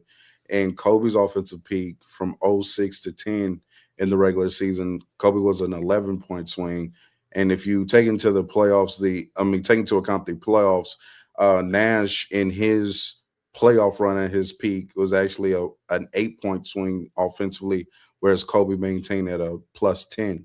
So from people that always talk about the impact and, oh, we're not really concerned about how things look, and you know, we don't care about skill, yada yada yada. It's about the impact on the game. Nash isn't having like these outlier per se impact metrics as an offensive player. In regards to some of the people that y'all say he's like clearing offensively, is what I'm saying. So I think he is I would probably have him as one of my 10 best offensive players. But when you Players start saying, or point guards? Yeah, I don't think you realize you having Steve Nash as like a top 10 offensive player ever. Just because you're around me a lot, that does not mean you're underrating him. You're higher on him than 88% of people. You both said that. You and John D both said that there's a consensus that he's a top 10 player, offensive player of all time. No, he's not a top 10 offensive player of all time. Yeah, you guys need to realize you guys are higher on him than the general population by a Well, maybe I am then. Oh, wow. I don't know. There you go. Yeah. Hey, But- I mean, around me. But a I lot, think do. he's- I hear. I'm in a. I'm in a. Yeah, you're circle just in which, around to me me, and, I hear a lot of the yeah. overrating. Like he's not one of the 5 best offensive players. And I am so legitimately against that. Shout out to y'all's collab. You and Hoop Venue saying he's the second best shooter of all time. I am highly against that. Not nearly enough volume to be considered a better jump shooter than Kevin Durant. To me, that doesn't even make sense. So, when you hear some of these analytic people talk or stat-driven people talk about Steve Nash and just use percentages and look at the offenses that he's generating when he's playing. And yes, it matters that he's playing in Mike D'Antoni's system. It just absolutely does. That influenced a lot of those numbers, in my opinion. I'm sorry, it just did. So, as far as a team aspect, how good their offense is, not saying that Nash doesn't influence that to a great degree. He does, but it's still he was benefiting a lot from the environment he played. Give you some names and you tell me if he's a better offensive player than this at his peak. I'm just gonna read them out because people are saying top 10 very comfortably without thinking about what that actually means. Michael Jordan. I think they've thought about it and they just think he's top 10. You think that, but I'm Well, the people I I've think seen who that have too. said it, I think yeah, that- the people who said it, I'm pretty sure they thought about it. I But think he's Michael not- Jordan, no, that's fine. Steph, No, LeBron, no. Jokic, But sure, no. Shaq, Sure, no. Magic Johnson, Sure, no. Larry Bird, I mean, Kevin Durant, James Harden. We could go down this list. I mean, Yeah, but it is you like notice how I started going quiet? Yeah. I found his group. okay. I mean, I didn't even say Kareem. You don't need to waste your time doing that. But yeah, I didn't my say thoughts on Luca. Steve- I didn't say Shea. That's Like there's amazing. so many Congratulations to them. players. But yeah, my thoughts on Nash are quite clear. I did do a video with Hoop Venue. If you want to watch it, it was 2 hours of Nash glaze. So my make thoughts sure are you kind check of- it out. Yeah, my I thoughts. can't were- wait. my I can't thoughts wait till the were, small yeah. forwards episode so I can push my Larry prop. Because my god. Anyway. Proper, not agenda. Interesting. That Oh, means- agenda. My Never fault. mind, it's negative. My Okay, fault. never mind. But yeah, my thoughts are quite clear. I think Steve Nash is really good. But yeah, so bad defensively, I couldn't get him higher than 4, but 4 was as high as I could go. So, higher than everyone. No one else had him higher than 4. So I was. He's a the better highest. offensive player than Wilt. Shout out to Will Chamberlain. He will be on the centers list and maybe the top 10 all time list. We will see. Number seven. This guy had 108 points, so 8 points more than Steve Nash. He is someone who actually dropped a couple spots because of Real Talk's amendments. So shout out to him. He was on his fair share of lists. Dream had him at 9. Delsky had him at 6. Casual had him at 10. Gifted had him at 9. Arman had him at 6. Will had him at 5. KB had him at 10. Tyler had him at 5. Riff had him at 6. No, Riff had him at 7. Sorry. Sean had him at 7. It might be quicker for me to just read who didn't have him at this point. Sean had him at 7. Low had him at 4. Swiper had him at 7. Brad had him at 6. ZZ had him at 3, which I think is the highest anyone had him. Chill had him at 4. Ron had him at 6. Jordan had him at 9. Ox had him at 5. Pirate had him at 3. Damien did not have him. Real Talk, you had him at 8. Penn, you had him at 5. John D had him at 6, and I had him at 5. So this is Oscar Robertson. In at number 8 overall, 7 overall, sorry, with 108 points. We all had him in and around the same range outside of Real Talk, who had him slightly lower. So I guess we'll start with him. You did move him down today. That was one of the amendments you made. Talk to us about Oscar Robertson. That wasn't necessarily me being more down on Oscar Robinson than just higher on the two people that were added. Very good offensive player, high level passer, playmaker, high level jump shooter, could rebound for the position. Obviously, we do know about the triple double thing, but as far as the offensive capabilities, him and Jerry West, for that time, kind of going back and forth between who's the better of the two. Um, I for this series, and I actually said to myself, I wanted to watch a little bit of Oscar because I haven't really watched a lot of Oscar up until this point. And even now, I mean, it's not like, oh, I've seen 50 games of him, but I'm definitely getting higher on Oscar Robinson the more I watch him. Again, him going down my list isn't me not appreciating how good he is. It was just the 2 seasons that I added, or the 2 peaks that I added, rather, I just think are better, but great player. How much higher do you have to go on Oscar before you stop calling him Oscar Robinson and start calling him Oscar Robertson? You said what? Oscar Robertson? Yeah, how much higher does it until you actually say his name correctly? That's what I said. Oscar Robertson. When you sent me the list, you know what you said? Oh, I misspelled it then? You actually missaid it now. Yeah, you also did say Robinson, but that's fine. A lot of people said Is it with the T or without that? Or without the T or with the T? It's with the T. That's what I've been saying. Oscar Robertson. But there's also you're not the only one who sent me the list and said Oscar Robinson. So unfortunately, people don't seem to know I've been his saying name. it right the whole time. So that's fine. But yeah, Oscar to me, I think you can make a strong argument he's the best offensive player of the 60s. The best combination of scoring and I guess playmaking, at least for like a lengthy period of time in that decade. Elite pull-up jump shooter, probably the best passer the best passer in the league, drove some of the best offenses year in, year out in Cincinnati. Unfortunately, they shared a conference with the Celtics, so they never really made it very far in the playoffs. But they were always like a pretty good team. Their defenses fell behind, and that's why they ultimately never competed. And Oscar didn't provide a ton of value on defense. So he was an amazing offensive player. Personally, once again, Steve Nash propaganda. I would favor him. I think Oscar also found himself in an era where defense did just outweigh offense. So he kind of got done dirty by that part of it. It's where he was in the only time period in NBA history where being the best offensive player in the league didn't mean you were like the best player in the league or like close to it. So like he could only ever be like the 3rd best player at best, unfortunately for him.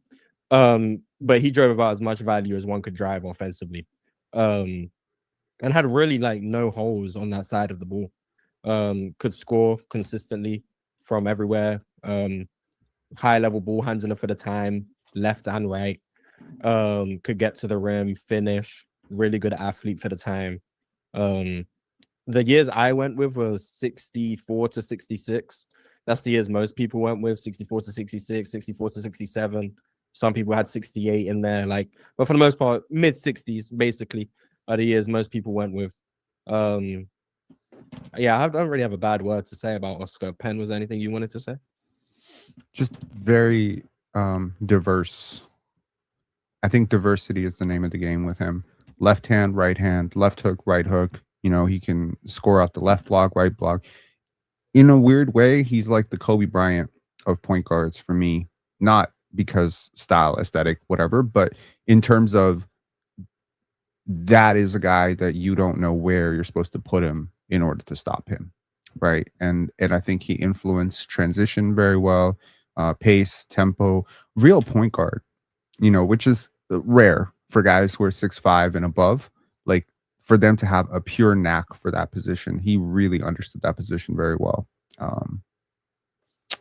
Yeah, I think he's great. Yeah, he did unfortunately move down. He was, I think, if I remember correctly, I think he was 5th, but he's now 7th. So, stuff happens. On to number 6. This guy has 114 points. So 6 points more than Oscar. He was on nearly everyone's list. We're yet to find a player who's on everyone's list, and we're at number 6. So, it might be quicker for me to say just who didn't have them than who did. So Delsky did not have this person. Swiper did not have Swiper did. Sorry, Swiper. Don't mean to accuse you. ZZ did not have this person. Chill did not have this person. And Ox did not have this person. Those are the only people. Is it Luka?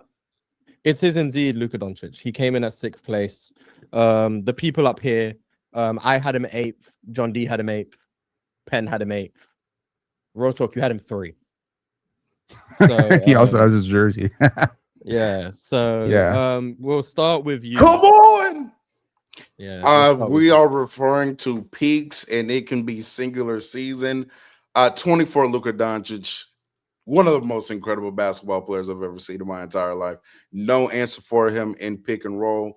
Beat every coverage there was. If you wanted to switch, oh my goodness, I'm cooking in isolation. Bing, bing, bing to the step back that we were hitting at damn near 40% that year. Also, if you wanted to play drop coverage, right, we could put you in jail. Boom. Our midi package, we were about 50% from 2 in the mid range that year as well. And then not to mention, I think 70+% at the basket, while also being one of at worst, the second best passer in the league that year. And if you commit to the finishing, guess what? Quick lob, Derek Lively, we've made you look like something that you haven't been since I left. And don't forget that, little nigga. So all I'm saying is 24 Luka, 34 9-9. Also, as soon as he got some defensive help, they had one of the best records to close out the season. As soon as they got PJ and brought in Gafford as well, the on-off data isn't going to be influenced by this because with context, we all know that there's another all-NBA level guard on his team that they staggered the minutes with. So no, his team isn't going to fall off a cliff because, oh my God, there's Kyrie Irving going against the second unit. Yes, they're going to have a pretty good offense. So all in all, from an offensive standpoint, from a complete player standpoint, could score on anyone on the court, could post up, jump shooting, finishing, passing, playmaking, pick and roll dominance, which is something very important for a point guard. Yeah, 24 Luka, one of the best seasons of all time. I got it.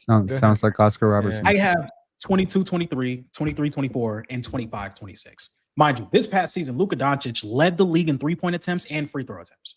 That's not something a lot of people do. When you're able to James Harden get and the him. step back three, this isn't the shooting guard list. I'm just saying those are the only 2 people who have done it. I was okay. Just yeah. This is Watch Luka out, Doncic. We will have our time next week with Harden. We will have our time. He won't be higher than Wade, but led the league in 3-point attempts and free throw attempts. Could get to the step back 3 whenever he wanted, but also can put you in jail and get to the free throw line. One of consistently leading top tier half court offenses with whoever he has around him. We saw what he had in 22-23. We saw what he had to start the 23-24 season. Some of my gripes with Luka, of course, I mean, I do have my gripes, even though I love the guy.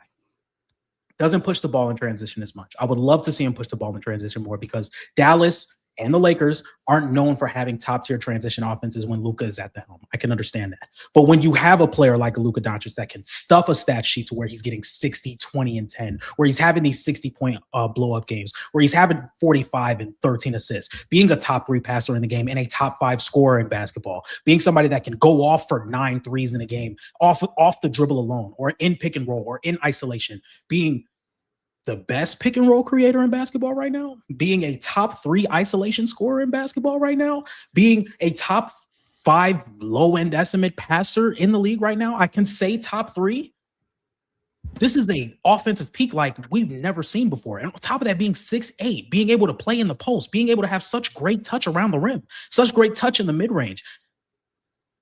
I don't think there's much you can do with Luka. And again, I'm going to be fighting this fight for the next 5 to 7 years because now that he's in a Lakers jersey, he's going to continuously get underrated until he hoists that Larry O'Brien. Oh, and it's absolutely. going to happen. Yes. It's going to happen. And I'm going to be showing up to the fight. Real talk, I ain't going to lie. This past season, I thought I was alone. But Because that's what I'm glad happens to have to you people back. when they go to the Lakers. glad They to have become you back. underrated. Oh my God. I'm glad to have you. Did you hear some of the conversations Luka was in this year? Did we not hear? Oh, yeah, I'd rather take Jaylen Brown. Did you hear some of the conversations he was in after the finals? I heard that, What? but I wasn't. Look, How he was on negative Dallas. they were? He was, Oh yeah, because I heard the that. blow by percentage and Listen, stuff. he was yeah. in Dallas. That's not my problem. He's with me now. Or I mean, he's with the Lakers now. But yeah, Lucas. I don't know how people listen to what me and John D just said and just say, "Oh, PRA." Right. We said generational passer, gave you the percentages, different spots on the floor, gave you the. Come on, bro. Even and didn't even bring up the playoffs. Right. They got the nerve to bring up big body Come Brunson. on, man. Y'all gotta stop, man. Y'all gotta stop. I'm Yeah, sorry. I mean, me and Penn also had Luka at 8. I'll speak first, and then Penn can add if he wants to. I went with 23 to 26. With 25 being like a gap year. Subconsciously, I did that for a lot of people. Just like they have that 1 year that doesn't really exist in my mind for like the peak conversation. 25 is that for Luka. I agree with a lot of the stuff Real Talk said in terms of like the scout on him, like the pick and roll mastery. There really like was no answer for Luka when it comes to pick and roll. The answer that kind of seems to like put together this year was like playing drop because he wasn't as comfortable shooting like the pull-up 3 out of drop coverages consistently. We'll see like how legitimate that is now that like he has like a real more dynamic roller in terms of Walker Kessler, but we'll see. But just a masterful half-court creator. I agree with John D as well about the flaws in terms of the transition stuff, which is why I couldn't get him like much higher. But in the half court, there really was like no flaws. Amazing passer, can make every read out of the book. Maybe the best skip passer I've ever seen. Lob passing is amazing. I think he threw the most lobs in the league in like 24 once he had like a real lob threat, which was funny because like early on in his career, like he didn't really have like major lob threats. It was like DeAndre Jordan on like his last legs. And Dwight Powell. Pull up 3. It's sporadic, but like 24, it was amazing. This year, I mean, we had the down stretch, I want to say in December. But from like January onwards, he was amazing. In March, obviously amazing. My biggest gripes with Luka, like defensively, I think, and most of it goes without saying. Defensively, offensively, the push and the pace in transition. Sometimes I do think he struggles to find the right balance between scoring and playmaking. As opposed to like some of the other people I have in and around him, which I do struggle with. And then also like my biggest thing is like, I think the playoff stuff with Luka is overblown. In terms of the, oh, he's a playoff riser. Oh, he's so much better in the playoffs. And especially in the years I chose, I think it's overblown. I mean, Real Talk chose 24 Luka. He was undeniably worse in the playoffs. Yeah, he was hurt that year, though. But yeah, once again, like he was hurt. Like, but the years I chose, 23 through 26, he didn't play in the playoffs in 23. 24, he was worse in the playoffs than the regular season. 25, he wasn't worse. For the year, season. Yeah. 25, he wasn't worse in the playoffs than the regular season, but that's because his regular season was so bad. But he also wasn't good in that playoff series. And then 26, he didn't play. So like most of his playoff reputation stems from 2020 through 2022. And in 2022, he also wasn't amazing against the Warriors. It was really good against Phoenix. And in round 1, they played the Jazz, Utah in which he came back mid-series and and wasn't amazing. Like his playoff resume, or whatever you want to call it, is the Clippers and the Suns, which are good opponents. But I don't think a 3-series sample, no 4 because Minnesota 24, a 4-series sample is enough to justify he's just one of the best playoff performers in the league, or he's a playoff riser, this guy's a playoff dropper, he's so much better than this guy. Like, that's where it kind of loses me. But he's still a good playoff performer, and they didn't like dock him points in comparison to where I got other people on the list. It's just that I don't think he's a riser the same way other people do. So I just kind of went with, I think he's this level of player. I fluctuated with him as high as 6. 6 through 8 were all interchangeable for me. And I had him at 8. But who you do it against matters a lot. And in 2020, 2021, you could argue Paul George and Kawhi Leonard formed the best defensive wing duo in the league. Now, you could argue that's not true, but narratively speaking, they were. They were those dudes on defense that opposing wings are supposed to struggle against. And the first time, and second time, by the way, that you saw Luka in the playoffs ever, he cooked them, destroyed them in every situation. And so I think the reputation is well earned because it was done against a very good opponent. Now, beyond those two series, it's not like he's a big playoff dropper. He's just not monumental riser, which I think is enough for people to continue on with this idea that he's just a pretty good playoff player. It's hard to point to weaknesses here, to be honest. Like, it's really hard. Most of Luka's weaknesses are process related, in my opinion, not skill set related. Yeah, like his all of my touch is gripes incredible. based on his decisions, not his skill set.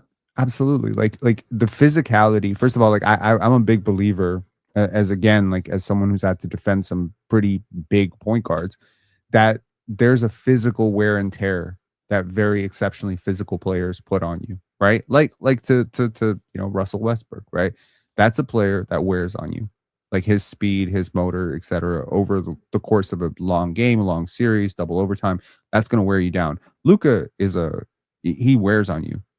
You know, like that constant post up, bump, get to the rim, get to the floater, etc. He's a very physical player. Initiates a ton of contact, puts opposing teams in foul trouble very consistently, scores about as well as any guard in NBA history, like inside of 8 feet. Like it's just, like there's a lot to like in his game, for sure. It's hard to justify why I have him at 8, to be honest. I think 8 is fine. 6th overall, so I'm not mad at it. Shout out to the people who didn't have him. Other people who had Luka quite high, so like HoopTalk at 3, Riv had him at 2, Will had him at 2, KB had him at 3, Gifted had him at 3, Casual had him at 4. Those are like the highest on him. I already said he didn't have him on the list. Most people fluctuated with him between 5 and 8. That's when most people had him. Anyway, on to number 5. This guy had 1 more point than Luka. It was 114, and this guy had 115. 1 point differential. Once again, I think it's just quicker for me to say who didn't have them on the list. And that would be Ox did not have this guy. Chill did not have this guy. ZZ did not have this guy. Brad did not have this guy. Shay. Riv did not have him.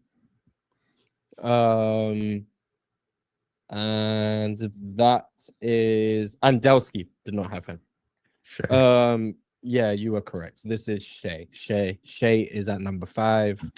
Delsky Is it bad that we can tell I who the was player very is based on surprised. who didn't have him? Is it bad that we can just Yeah, always I tell? was- Like I we was very guessed Luka surprised and at that. SGA. Everyone did. That's interesting. That shows bias to me. Yeah. Yeah, I was very surprised at some people not including them, but you know, it is what it is. I had Shay at what is this? 7. I had him 1 spot above Luka. Penn had him at 7, 1 spot above Luka. But we're gonna start. HoopTalk had him at 6. But we're gonna start with John D. You had him at 4. Oh, he is frozen. John D had Shay at 4. So he is the highest on Shay by a significant margin. Well, in terms of the placement, anyway. But he's also not with us right now, so I guess I'll have to talk. Yeah, I just think Shay's one of the best scorers we've ever seen. Adds two-way value. Doesn't turn the ball over. You know, all the stuff we spoke about Shay for his MVP case the past few years. The mid-range jump shooting is spectacular. I think he's reached a regular season level that not many guards in history have reached. The reason I don't have him higher is quite simply, I do think his style of play lends itself to struggling in the postseason. And that's why I couldn't get him any higher. Well, I could get him higher. I could have had him at 6. But the stuff you said about Kyrie and Kobe earlier, the shot making from different pockets, right? Shay doesn't, the versatility in his shot making is what ultimately held him back for me. He seems like a very rhythmic player, but once you disrupt the rhythm, you can disrupt the flow of everything, and that tends to knock down the dominoes, which is why I had him lower. But I do think the regular season sample he's put forth from 24 to 26 on both sides of the ball, the rim protection, the off-ball defensive value, the ability to be a heliocentric offensive engine and then turn the ball over less than 2 times a game, to drive high-level offense, particularly in the regular season, to improve as a passer as he has in from 24 to 25 and then from 25 to 26, and creating for his teammates. All of those things do add up to me, and give me like the slight edge for him over Luka. But like I said, 6 through 8 was all interchangeable for me. But I just wanted to ask John D, since you had him at 4, talk to us. I think Shea is one of the greatest regular season scorers we've ever seen, especially at the guard position. The ability to have the ball as much as he does without turning it over to the level he does, the efficiency, getting to the rim, getting to the free throw line, playing in the mid-range, being one of the best isolation scorers we've ever seen on top of his touch around the rim. I do think that lends itself to him being one of the upper echelon guard peaks in basketball. Now, we do talk about his playoff struggles. Obviously, we can say, hey, he may need to add more of an off-ball game to his arsenal in the postseason, or more of a post game, because I do think that lends itself to him succeeding more in the postseason. But I do think with the offensive situation around him, especially the offensive situation that he was given against San Antonio in the conference finals, no J-Dub or no AJ Mitchell, makes it much more difficult on him to not have that release valve that he would usually have. I think his floor raising throughout the regular season is what lends to OKC being so good. The fact that they can have 3 to 4 defensively slanted players around him and he can still raise that level to a above average or top tier offense in basketball is extremely valuable with how they play their basketball, because they're always going to be a top tier team in the Western Conference due to, hey, we have this heliocentric, high volume, mega efficient scorer, and then we can surround him with maybe a few shooters, but majority defensive players who can get their offenses off of maybe a Shea split, or the way he deals with double teams, being able to split them and get to his spots, or being able to beat them before they can get to him, and constantly create 5-on-3 opportunities or 4-on-3 opportunities. There's just a multitude of different aspects that Shea can use to create advantages for his team. Now, I do understand the postseason struggles. Is why I kind of dangled him around 4 to 7, but I ultimately leaned on 4 because I do think his regular season scoring is in conversations with some of the greatest regular season scoring of all time. I pretty much agree. Real talk.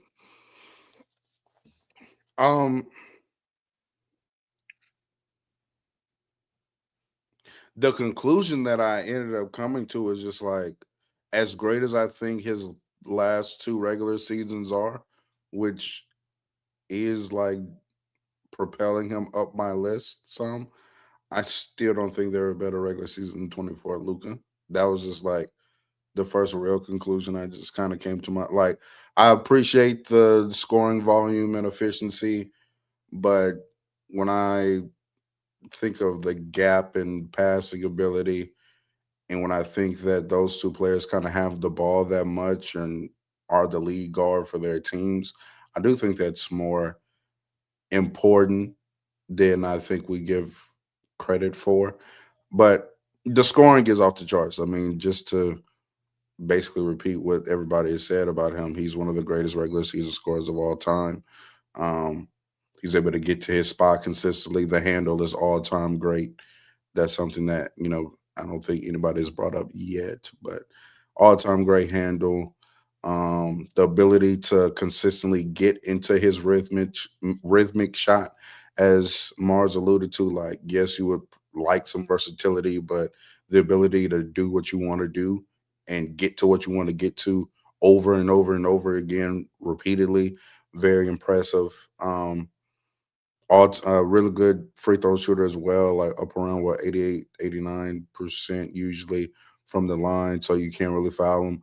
One thing that Mars mentioned about Kyrie's lack of ability to do so, we know that Shea can get to the free throw line, play through contact, initiate contact, and definitely floor raises that OKC offense to a great degree. So yeah, these past few regular seasons, particularly 25, 26, have been some of the best ball that we've seen from a point guard. Yeah. One of the other things I like about Shea is that, like, for the most part, unless you like tilt your coverages in obscene ways, his scoring volume pretty much is ever present. I spoke about it with Jalen Brunson, Mhm. I think on Town Hall. Mhm. Having like ever present volume is valuable, regardless of like if it's +9 true shooting or +2, whatever. The only series in which I've seen the volume really stunted was against the Lakers this year and against San Antonio this year. The Lakers, I mean, 2 Lakers fans up here. You guys saw how you guarded Shea. The Yeah, first it 3 was games of the shameless. series, at least. The first 3 games, you guarded Shea like he was a prisoner on death row. Can't let him out of your sights. And then game 4, you laxed the coverages a little bit, and I believe he torched you guys. I believe. I might be wrong, but I think he did. And then San Antonio, we saw what they did the first 3 or 4 games of the series, how they were guarding Shea with like the relentless doubles and whatnot, and then they were struggling, and then they switched it up, and it worked with Castle was like the main POA, less doubles, keep Wemby behind the play, all of that stuff, and he struggled. But one thing that I do think elevated was his overall playmaking throughout this playoff run, throughout this season, and it lends itself to OKC still being able to produce really good offense with Shea on the floor for the most part. Now I do still have my issues, like I said, with just his ability to generate those shots for himself at a more consistent rate through like the more physical coverages where you can disrupt his rhythm and whatnot. And the fact that his pull-up 3 does abandon him every postseason seems to be a concern. With maybe it's a mechanical concern, maybe it's because he doesn't have his legs under him. Whatever the case may be, that is an issue that does bleed a ton of value in the playoffs, and it's why he doesn't match his regular season standard with his playoff one. The only thing is, if he did match his regular season standard with his playoff one, he would have been my number 3. He would have been my number 4. I don't know if he would have been my number 3. He would have been my number 4. So Do y'all that's how think high he's his the regular worst passer on this list so far? the ones who's officially made it? Yeah.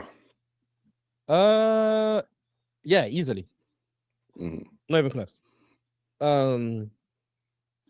Still a solid passer though, but solid is you're going to be the worst passer on this list. Anyways, anything else you guys want to add on Shea? No, hopefully we feel can see some off-ball play and some rim reads to Chet. That'll be nice. You know what I'm saying? Maybe. I feel like you guys know who number 4 is going to be. He did have 2 more points than Shea, so it was really close. So these guys are my 6 through 8. On here, they're the 4 through 6. And they were separated in total by 3 points. So this guy had 117. Yet to find anyone who's been on every list, and that trend continues. This guy was not on Ox's list. This guy was not on Ron's list. I believe they are the only ones. Yeah, I believe they are the only ones, but I will check. Yeah, Ox and Ron were the only ones to leave this guy off. I'm pretty sure you guys know who this is. Yes. Yeah. Chris Paul. I had this guy at, what is this, 6? Like I said, I had him at 6. John D, you had him at 5. Real Talk, you had him at 4. Penn had him at 3. So we'll start with you, Real Talk. Talk to us, Chris Paul. So going back and watching some Hornets Chris Paul, that's been fun. Mars came back early on a PC episode and was like, I kind of got lower because Chris Paul was like this control freak and da-da-da. And I agreed with the assessment. However, I still think like he was just that goddamn good to control everything. Like in New Orleans in 08 and 09, the pick and roll, I brought this up about Luka, mastery is just incredible. If you try to go over on the screen, he can get downhill. He can make rim reads as well. The pull-up midi was automatic. He could shoot threes if you went under. The passing, every read out of pick and roll he can make. He could isolate. And I think this is kind of a little bit different from the Nash point. I felt like Chris Paul isolated even his position well. Now, granted, I don't know how much volume there is on that, but Chris Paul also very impressive mid post, like guy for somebody who's 6 feet tall. He can catch it, face you up, get into that little swing up jumper, hit that at a very consistent clip. Great free throw shooter as well. And then the defense, also one of the best defensive guards of his time and of his era. Now, do I think that, there's been a recent conversation about how maybe he gets a tad bit overrated as a defensive guard. That's a conversation that you can have, but we can definitely all agree that we should all agree that he's at least very good defensively for the position. Can get into your handle, was really good digging, also playing the passing lanes, you know what I'm saying? And even switching on to some of the 2s and 3s, fouling, just to be honest with you, but they allow it because he's a smaller player. So because they allowed him to foul, he could hold up in some of those situations. So as far as a skill set perspective and a lack of weakness, this is arguably the most complete guard of all time, potentially, or point guard of all time. Yeah, he would be 1 or 2 in that department for me. Mhm. Yeah, I mean, when I said I got low on Chris Paul, I mean it was like marginal at best. I mean, I still think I still think he's really good. Turnover economy, one of the most accurate passes we've ever seen. Elite in the mid range, can make threes. Had his methods of getting to the line. Really, really good defensively, mainly in terms of like the off ball stuff. And I actually think he probably did a better job matching up with people bigger than him than he did people his own size. But there's no knock in that in terms of like the switchability aspect of it, which is great. One of the smartest players I've ever seen. Just in terms of getting turnovers when people aren't looking, stripping bigs when they're posting up, whatever the case may be. Extremely valuable. Obviously creating like the rim attempts out of pick and roll and stuff, the lobs, all of that stuff.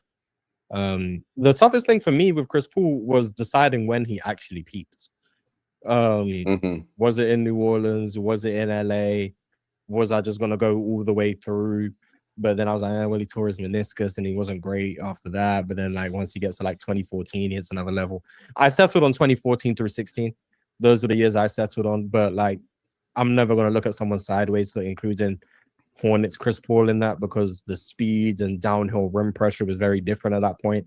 And I did add a different dimension to him, even though I might prefer the defense later on or the jump shooting later on. He was still a good jump shooter back then, and he was still a really good defender back then. So that's one thing that I think does help Chris Paul. Is like, if I was looking at like the longevity of a peak, the fact that I could pick from 2008 all the way through to 2016 is a testament to how great he was for how long. But I settled with those 3 years. Really, really good player. But Penn, you had him at 3, so I think we'll go to you and let you speak on Chris Paul, who ended up at 4. I don't know if you had. I can't hear because I don't have a cell phone right now, but I was away for a bit. I figured I would round into this conversation right around the Chris Paul part. He, to me, is as perfect and quintessential a point guard as you would ever have. Like, in terms of picking your spots on when to be a scorer, when to be a passer, who to get involved, how to make those players better, he did it all.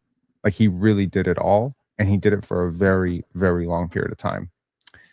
The concept of my criteria, which is 14 blank faces, I'll trust Chris Paul to make those 14 blank faces better than all but 2 players in NBA history that have ever played this position. So I think he's like, the comparison that I always had for Chris Paul was Isaiah Thomas. He perfected that. He became better than that. Like, he's a way better player than Isaiah Thomas to me. I wouldn't expect you to say that, actually. The comparison, or that he's better than Isaiah Thomas? That he's like way better than Isaiah Thomas. A lot of the things that I really liked about Zeke are the same things that I liked about Chris Paul. It's just he did them better. So, oh no, I agree with you. I'm just yeah, like, he was a better defender. He was a better scorer. He's a better ball handler. He's like, again, the head for the position, the decision making, the ability to make your teammates better. Like someone mentioned it in the chat, like, he had DeAndre Ayton looking like a star. One thing Chris Paul, to me, I think he made his teams better all the time, and that holds a lot of weight to me. And on both sides of the ball, like defenses were better with him, offenses were better with him. I just don't think he peaked alongside the tier 1 offensive guys, and that's why I couldn't get him as high. And once again, I said I'm definitely leaning offense when it comes to this point guard list, and he is one of the better point guard defenders. After my top 3, he would probably fill out my top. He'd be in the top 10 point guard defenders for me, probably.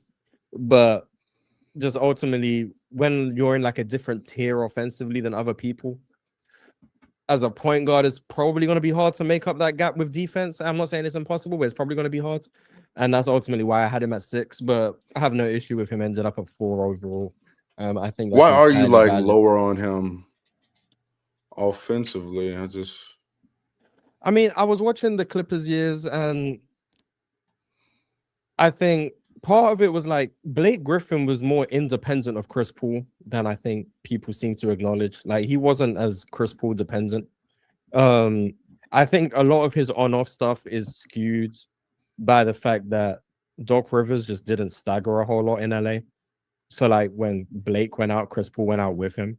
So like it was mainly just the bench was coming in to replace them instead of like staggering lineups, which was more possible, which was more common around that time. So they were kind of inflating the on-offs, not intentionally, but that's just what they did structurally.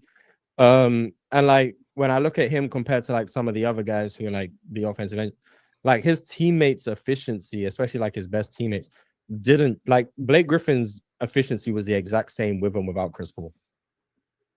And like his rim frequency also doesn't change with and without Chris Paul. Like nothing changes. Blake Griffin is Blake Griffin with or without him. So like when I compare him to like some of the other ball dominant heliocentric point guards, that's not an indicator you see with other people. And then when I said like the control freaks stuff, it's like I feel like some of it with Chris Paul was sometimes I feel like he had such a stranglehold over a possession, it wasn't always in their best interest. And sometimes I think he limited his teammates in that regard because he felt the need to control everything. And then sometimes it was great because you want Chris Paul to control everything. He doesn't turn the ball over. I just think it had a double-edged sword. But all of this stuff is marginal as to why I wasn't as high on Chris Paul offensively. But then watching him, I got higher on him defensively. So like it did make up some of it. It was just like marginal nits to pick as to why I got slightly lower on him. But none of it really changed the rankings for me. Like he was gonna probably be 6 through 8 anyway. But that was just a few things I watched from scouting him or whatever. But that was the number 4. Before we get into the top 3, I do want to read some super chats. Shout out to everyone who sent super chats. I appreciate you guys. We do have Alan R. He said, if John of House Stockton is on this list and Mr. 77 isn't, we are going to be murdering Mars. Well, thankful Luka Doncic made it. And Alan R. followed that up by saying, yeah, Real Talk pushed that agenda, and then said, you're safe for now, Mars. So, yay, I survived. Drago said, give Russ the bad boy Pistons, and he's the number 1 on the championship team. We don't need to rehash the Russell Westbrook conversation, but we know how Drago feels about Isaiah Thomas. Edu said Real Talk is on this gimmick again, but he's going to be hating by December. Wouldn't put it past him, but we'll see. Tarpy said, don't disrespect Derek Lively. He's the impact goat. Facts, don't disrespect Derek Lively. Dobby Greg said, Penn, was Jordan ever an underdog in a series he won? Yep. 89 Cavaliers. 89. There we go, Cavs. Brunson Better says we're not even an honorable mention. 23-24 season, 33-point per game finals, clutch. Yeah, no one voted for Jalen Brunson, unfortunately. He's not going to be in this top 3. Dobby Greg said, will the series be every Monday or the day vary? It's going to depend on people's availability. So I can't give you a structured day. It's going to depend on everyone's availability. It's hard to structure getting everyone available. But I'm trying. Monday would be ideal, but I can't guarantee it. That's why it's important that you turn on that notification bell so you know when they're live and when they drop another video. And subscribe. Today is an off day of mine, so Monday is ideal for me too. and hopefully he won't be lagging out every 10 minutes. But episode 1, trial run, this stuff happens. He's frozen again. As he's frozen now. Yeah, exactly. Good timing. Be True 2310 said these lists always make me think of guys that don't really get talked about. So shout out my favorite point guard of all time, Baron Davis. He doesn't belong in these talks, LOL, but loved watching him. Yeah, I think Baron Davis was cool, man. I think analytics would love him. High 3-point rate, forced his turnovers. What's not to love? Like, I feel like that would get him rated as like a really good point guard, regardless of any other flaws he may or may not have had.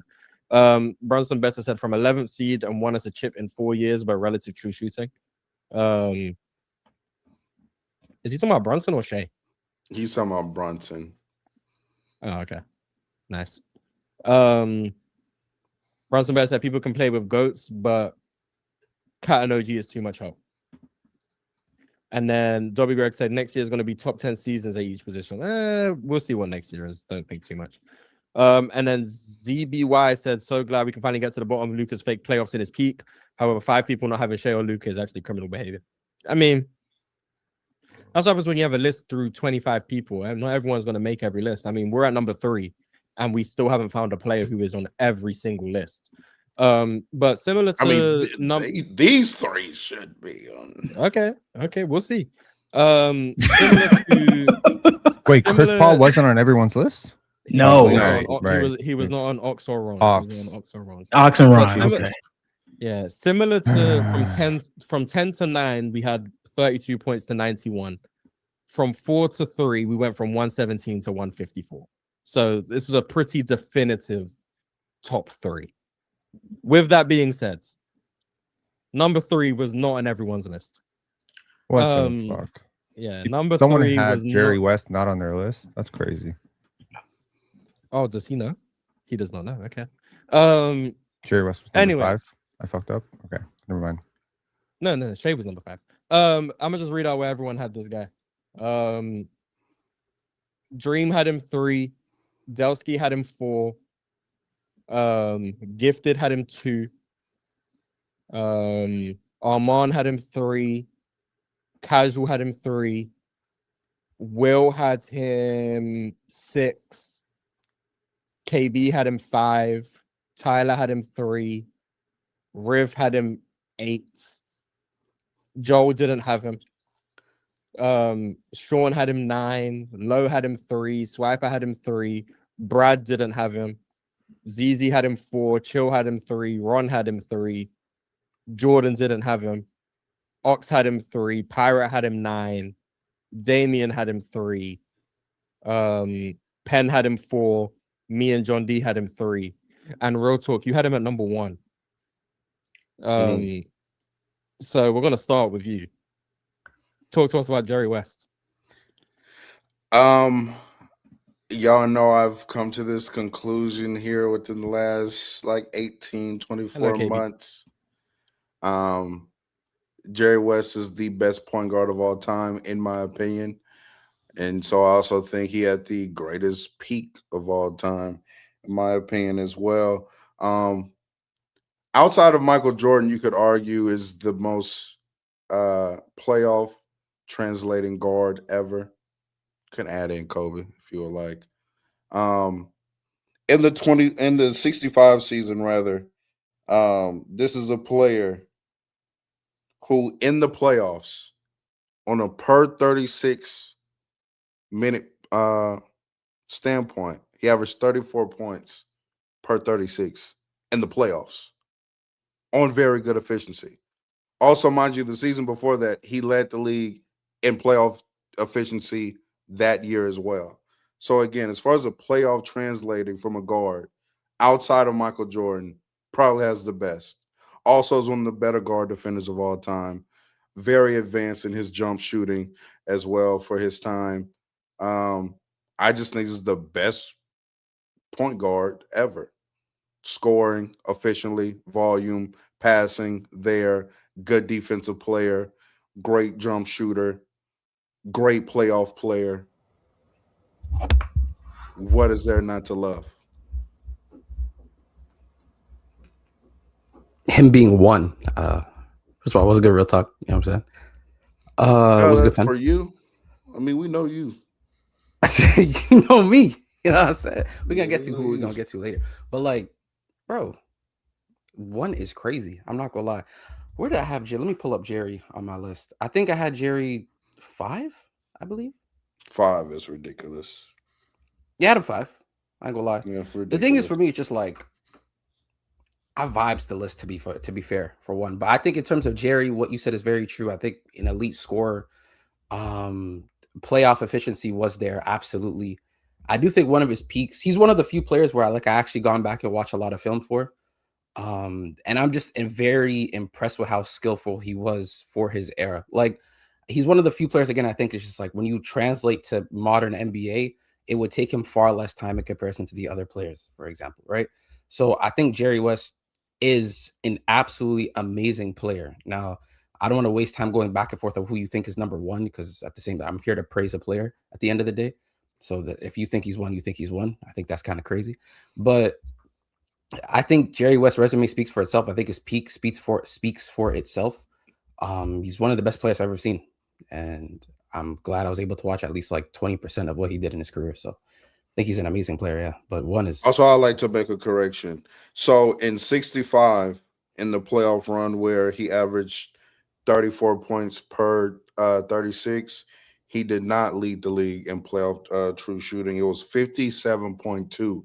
He led it the next season in 66 with 57.3.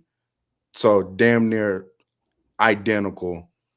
Showed you how highly efficient that was at that scoring rate. Now, in 65, that was an 11-game playoff run, but I still think that's enough sample size to where you also get down again to the next season where he's still the most efficient scorer in the playoffs in 66.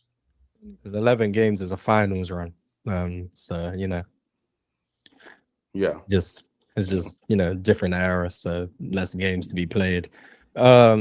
Yeah, I think Jerry West is great. When I said Chris Paul might be like the only point guard with like no weaknesses, 1 or 2. Jerry West. The other one was Jerry West. I mean, to me, he was amazing. I mean, I've said he's the best scorer of his era. I truly believe that. I think the playmaking, like he exhibited like the second half of his career, where he really became more comfortable as a decision maker. The jump shot was always there. I think he was the best defensive guard in the NBA. We don't have the numbers, but if you just go watch him for 5 minutes, if you don't see at least 1 steal, you're watching the wrong 5 minutes. I don't know what to tell you, but any 5-minute interval you watch, you're probably going to see at least 1 steal. The most athletic guard in the league at the time, could get to the rim, drew fouls at an elite rate, made his free throws at like 80, 85%, whatever the case may be. He was amazing. It was weird not seeing everyone have him on the list. For me, like for me, the top 3 was the top 3. Like I couldn't really swap them. That's how comfortable I was. Now, 1, but for me, no lower than 3. Just an amazing 2-way player, one of the best offensive players ever, one of the best defensive guards ever. For a stretch of years that I think is worthy of being number 3. Now, Penn and KB had him the lowest of anyone up here. KB's already spoke. So Penn, was there anything Jerry West was missing, or you just preferred the people above him? Yeah, I preferred the people above him. I think the top 4 was like a separator. Like there was a separation between 4 and everybody else. Now, obviously, I had Chris Paul in this 4, and I think most people had him outside of this like top group. But yeah, Jerry West was awesome. I'm curious how many games of Jerry West everyone up here has actually watched. Because I've watched like 40 games max my whole life. Yeah, I mean, as many as I could find. Yeah, He's my favorite oldest player to watch. That, it wouldn't be many more. Because all games is especially tough to find in 2020. Because KB has watched over 200 of those games. I think 20% was just him saying a number. I don't think it was like, oh yeah, I've actually watched 20%. Oh, my bad. I don't. Yeah. Not actually 200. Genuinely, it's like less than half of what you watch, probably. To be honest, it's hard to find games like that. So 20% is a big number, to be fair, given how many games he's played. So you watched 2% of his career? 20%, 2%, same shit. Like, come on, man. I watched games, essentially, is what I'm saying. Like, I didn't watch like It's ton. It's KB knows ball. It's not KB knows math. My bad. Yep, got it. Cool. So we Okay, I didn't we expect acting- we bad just acting- energy to be radiating. I Yeah, thought we we was on just- good vibes, but it's cool. We It's just cool. acting It's sassy cool. for no reason. It's cool though. It's fine. It's cool. Anyway, When somebody says they number watch 20% of somebody's career, Oh. expect that to Nah, be facts, bro. relatively close. It's Go on it. close, right? Your host. Let me, Mars, let me address the casual ox in the chat very quickly because Go he's ahead. coming at me about my logic. Yeah, I saw him cookie. I saw Oh, that. yeah, well, it wasn't a cook. He What'd he boiled say? some Let me see. water. So he said, "How can you like Jerry West?" And you said that Michael Jordan didn't play any comp. Well, coincidentally enough, I'm not calling Jerry West the GOAT, right? He's not the greatest player of all time. He's one of, which is why I have Michael Jordan. I have Michael Jordan number 2. Okay. Wait, is Jerry So West in your let's top not- 10? Yeah. Obviously, yeah, it's the Where best in point your guard top? ever. Just, What do you yeah, mean? just where in your top 10? I just want to know.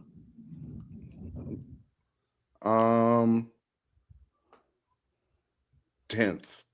I have Steph. Man, you know 8th. he's moved up, man. You have Steph above Mm. Jerry West, but Jerry West is above Steph right now. Yeah. I do. You know what? For a It's career. vibes, man. This is what I- we're talking I- about. You know what I'm saying? And you Well, have actually, Jerry West above Steph Jerry last West- year when we did the career thing. I lied. Yeah. I have KD 10th because I actually just recently moved KD down to put Steph above him.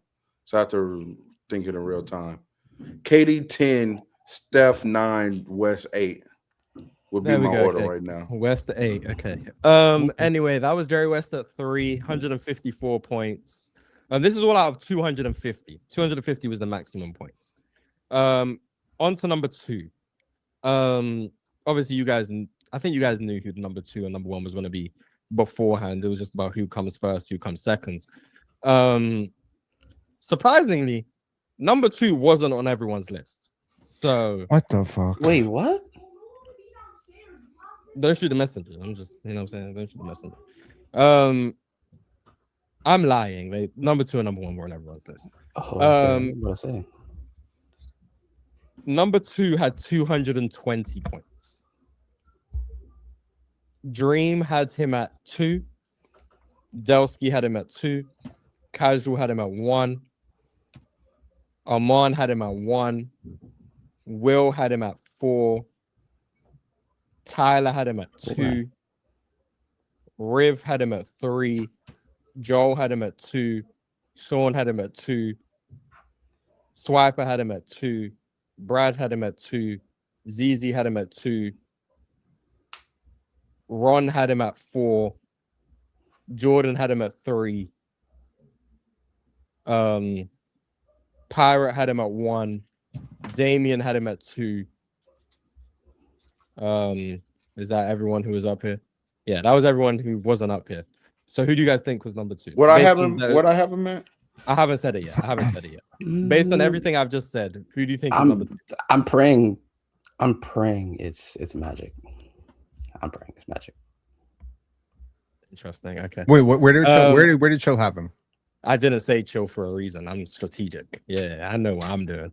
But I feel like Yeah, you I not know. saying chill for a reason kind of makes it. Because if I say here I'm at 1, you know who it is. I say I'm at 2, you know who it is. I know what I'm doing. Okay. Okay. Where I did see you my have problem. him? Can you give us one hint? Where did you have him? I had him at 2. You said Rev had him at 3? Riv had him at 3. Someone had him at It's 4. definitely Riv had Magic him at Johnson then. Riv Someone had him at 3. Will had him at 4. Yeah, that's crazy. Also, another It's player. Magic. Okay, it's Magic. Real Talk was correct. Yeah. Gifted had him at 4. Fairs. Ron had him at 4, like I already said. Chill had him at 1. Ox had him at 1. But Mr. Real Talk, number 5. Talk to me. Talk to me. I mean, it's one more spot. I don't understand. So basically, I swapped out my number 1 and KB's number 5. I think that's fair. Wait, what? The ones I had because you because had of Jerry. Yeah. I hear it, So I had Jerry, Steph, Luca, Chris Paul, Magic. Chris Paul. Well, you think Chris Paul Talk peaked to higher us. than Magic? Talk to us. Real Talk. Talk to us. This is news to me. I'll be honest. Yeah, like just What made Magic, so Magic great? Johnson. What did he lack? You know. Again, this is another, and I get it, man. Look, Magic Johnson from a net rating and offensive rating output relative to the league is putting up some of the greatest offenses of all time. Yada yada yada. I get it. And is he a great player? Yes. Do I think that we bring up like the offensive environment for Steph and Nash a lot, but we don't seem to tax Magic with any of that for some odd reason? Like he's playing, he got into the league with Kareem. Something that he struggled with initially offensively, which is kind of creating for himself and scoring the basketball 1-on-1, that was supplied in James Worthy as well. Is another guy that also couldn't defend, but they also had Michael Cooper and Byron Scott, who are some of the best perimeter defenders in the league at the time. We talk about the environment that all these other guards get to play in. Magic had one damn near crafted for him. So I don't know. He played in transition better than everybody in the league outside of two people in NBA history. Definitely developed his jump shot as the time went along. He could hit set mid-range shots, the examples that Chill loved to point out in that Celtics game that we watched. Could also hit a set three as well. Definitely could do that later on in the career. Good post-up game, good touch in the paint as a scorer, could hit free throws as well. Efficient scorer, very efficient scorer. I think he's the greatest passer of all time also. But I think some of these other players are a little bit more dynamic. I think some of these other players either offer more value as a scorer and or defensive player. So respect to Magic, I have him at number 5. If he doesn't get AIDS, he's the second best player of all time. He was going to get better after 91. I think he was so good between 87 and 1990 that it's hard to imagine that he was just about to fall off a cliff. Like, this is a guy whose game ages very well. I think he would have been hella productive. And you know what? I don't know what the Lakers would have done with him, but maybe in 94, 95, when Jordan retires, Magic gets one more ring. Just coast to coast greatness, bro. I don't know how people don't have him number 1, but shout outs to you having him at 5. I think it's just that's indefensible, personally. Yeah, why is he a better player than Chris Paul? Like, I want. By you the to way, explain Big it. Ox says that you are now his mortal enemy, and you have beef for life on side. So I don't care. Me? As soon as I see Ox again, I'm shit. soon, and I hope he's still here. If we meet up somewhere for PC, I'm gonna kick you dead in your shin, right in your knee, nigga. It's wartime, like you said. Yeah. So I want you to explain, Mr. Chris Paul is the quintessential point guard. Why is Magic Johnson better? I think his height at that position is very important because he is also very positionally versatile at that height. But unlike a lot of guys who are 6'7", 6'8", 6'9", 6'10", he's not unnatural at the position. He is exceptionally natural at the position. He is a born point guard, born leader, great at putting guys in spots, the best passer of all time, easily, in terms of accuracy, dynamicism, knowing when to do things, very important. And also, like, how many ways can this guy kill you? Right? There's like it's hard to win championships consistently in the NBA. It's very hard to build a brand of basketball that is identifiable. Yeah, but you're also really dismissing how much his team one of the weakest changed. conferences of all time. See, independent of. But see, you bring that up for LeBron, right? What do I bring up for what? LeBron That LeBron's East was weak. No, but I'm using it for a parallel.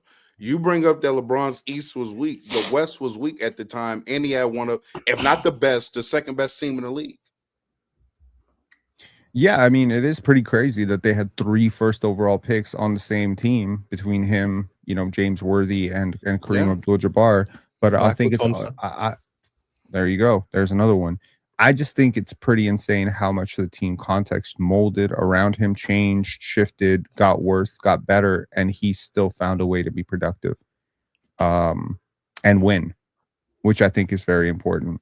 From 87 to 1990, just that he was efficient. You know, he had great shot selection. He got guys involved. He got off the ball. He scaled his role. He was able to score out of the post, you know, which is very underrated in this situation, but he's also able to play make out of the post. I mean, dude, the one player that I am most known for overglazing is Scotty Barnes. If you've ever figured out why I do that, it's, you know, there's a lot of magic parallels here. I think he was a better defender than people give him credit for. Genuinely. What does that mean? Magic? Though? Like people think he was awful. I don't think he was awful. Okay. I just don't think he's So good. what was he, mids? Yeah, he was mid. Okay. Yeah, I had Magic at 2. I really did consider him at 1. I think Magic Johnson's amazing. Another one of those tier 1 offensive guys. Maybe like the best all-around transition player ever. If not, he's in that top 3. I think transition offense is the most valuable form of offense, especially when it comes to like just juicing your team's results. I mean, if you're able to max out transition frequency and max out transition efficiency, you're going to have one of the best offenses in the league.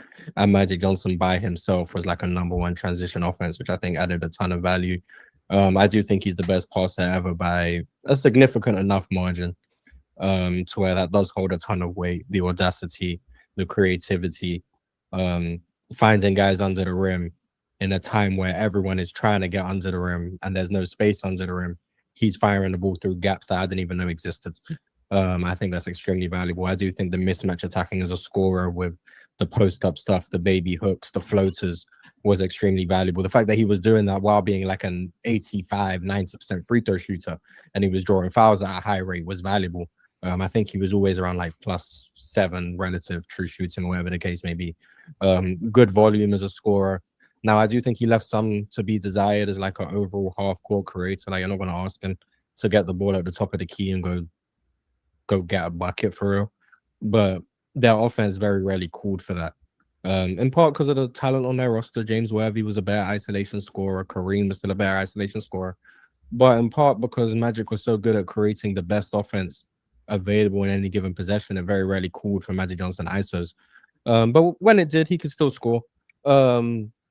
As Kareem was tailing off, still producing high-level offense.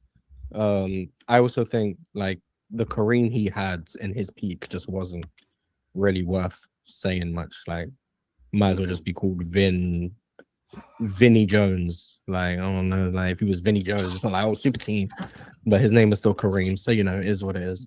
I'm definitely not as high on the defense as I guess Penn is. I do think he was just a bad defender, but especially in his peak years. Early Magic, yeah.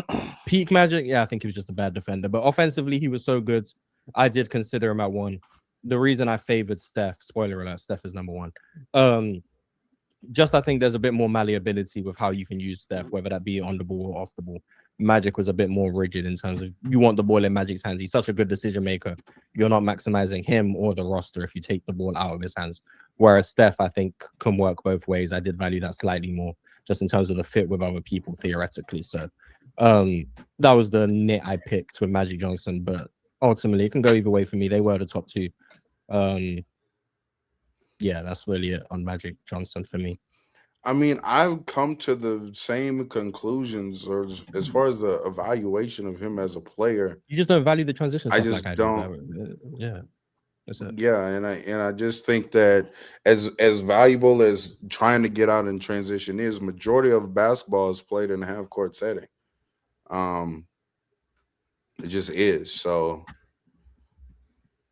I think if you're a better half court offensive creator, I do think that's more valuable. It's kind of like the not the same exact thing, but I think they draw some parallels in our disagreement maybe between like KG and Duncan as far as how important that specific skill of isolation scoring would be. Oh, okay. Mhm. Yeah, which I think is fine. KB, anything you want to say about Magic Johnson? I mean, you guys touched on most of the stuff I wanted to say. That's where I guess me and Real Talk disagree in terms of the transition stuff. Like, in an era where it's that fast paced and in the offenses where it is that fast paced, to have a player who can play in transition like that, one of the best, if not the best transition player ever, that's extremely valuable. Like, on a per possession basis, if you can push the ball the way he can and effectively just generate high quality looks in like every single time down, I have to value that at some degree, right? I do think the mismatch stuff like is a bit overblown sometimes, but to me that doesn't really matter. I think he's the greatest passer of all time in terms of decision making and to be able to decipher a defense. He's one of the best I've ever seen in my entire life. Again, the transition stuff, the greatest, if not like top 3 bar none transition, like all around play I've ever seen in my life. Like he's an unreal offensive engine, genuinely, from what I've seen. Like it's pretty outstanding stuff what he was able to do in that Laker uniform. So he's pretty easily making it to my number 2 spot. How much credit do his teammates receive for also being great in transition?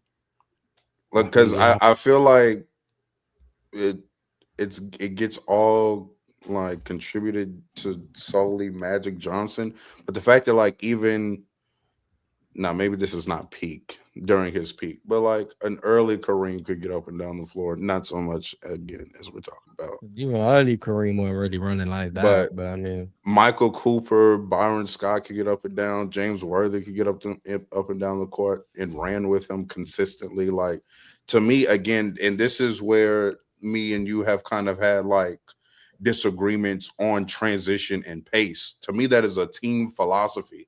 Now, a player emphasizing that is great, absolutely, but one person doesn't make transition, especially when their greatest quality as a transition player is the transition passing. Like it's different from the reason to me that Giannis could be more so of a one-man transition player than Magic is because Giannis can get it, go down the court, and then dunk on the whole team before like anybody. And same with LeBron James. To me, LeBron is the best combination of the two. That's why I think he's the greatest transition player ever, because he can be the ball handler in transition and the play finisher. Magic was still a great transition finisher. That's the thing. Yes, he was. But I'm saying, to me, his greatest threat as a transition player was like the passing. Yeah. But that comes with the team philosophy being we're getting out in transition. So it's like, yeah, that would lead to elite offense, but that's a team concept thing. It just starts with him, and more often than not, it ends with him making that decision. Right? No one's saying you don't need, like, of course, him having the benefit of running with some of the players in which he ran with in transition is gonna, of course, benefit him. But at the same time, to get to the level in which the Lakers were in terms of their transition offense, you would need someone like a Magic with his decision making on that end, in my opinion, at least. So that's how I see it. So I don't know. The most valuable part of transition is getting into it, in my opinion, because it's going to be hard to find someone who's bad in transition once you're actually in transition and running. Because at the end of the day, you're going up against a numbers advantage, a defense that isn't set, whatever the case may be. If you're not an efficient transition player, at that point, you do just genuinely suck. So like for me, transition frequency is always going to outweigh like raw efficiency. Like someone has a 25% transition frequency and someone else has a 12%. Like ultimately, I'm not really going to care that the 12% one is slightly more efficient because you're getting in transition half the time. I do think part of transition is philosophical. Like once again, the team has to emphasize it. But I do think the other part of it is like when you know you're going to get the ball, you just run harder. And like that's true in every aspect of it. And Magic Johnson was the best at getting his team the ball in transition, which I do think led to part of it of why his team did fill the lane so hard. But also, like, as Magic got older and they went less Kareem centric, like the Lakers also did slow down and were still the best offense in the league. And they still were the best. And they were the best half-court offense in the league, or whatever the case may be. Like they were still an amazing half-court offense, and that was spearheaded by Magic Johnson. Once again, making pretty much every decision. And that's when you did give the ball to Magic in the post more. And you see some of that post playmaking where he's forcing doubles and creating for his teammates under the rim, or you get like a Sam Perkins as a stretch big, or whatever the case may be.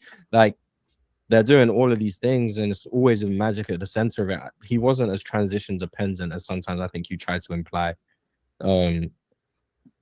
I wish we had numbers for like half court offense, because I'm like 94% sure the Lakers would be top tier half court offenses every year, but we don't have the numbers, we don't have the play-by-play, the tracking to prove it. But I do think they were amazing in the half court, because Magic was a walking mismatch. He was a 6'9" point guard. You couldn't put point guards on him, because then he would take you in the post. I'm talking about 87 to 90, 91 Magic. That's the same Magic that everyone pretty much had. Like, that was the Magic that would post you up. And then if you put wings on him who are too slow, now he's too fast for you. This is the Lakers that started running pick and rolls. Like, that's this Lakers team. They were running pick and rolls. Like, that was a real thing they were doing. Magic's now coming off screens. You go under. Yeah, he's making a set shot. Is it amazing to look at? No, but it's effective. And then he's getting downhill. He's getting into the lane, floaters. Like, there really wasn't an answer. Like, the more I'm talking, I'm kind of convincing myself for Magic I won. Like, so I might need to actually move on. But like, Magic was really good, and I feel like you undersell him. But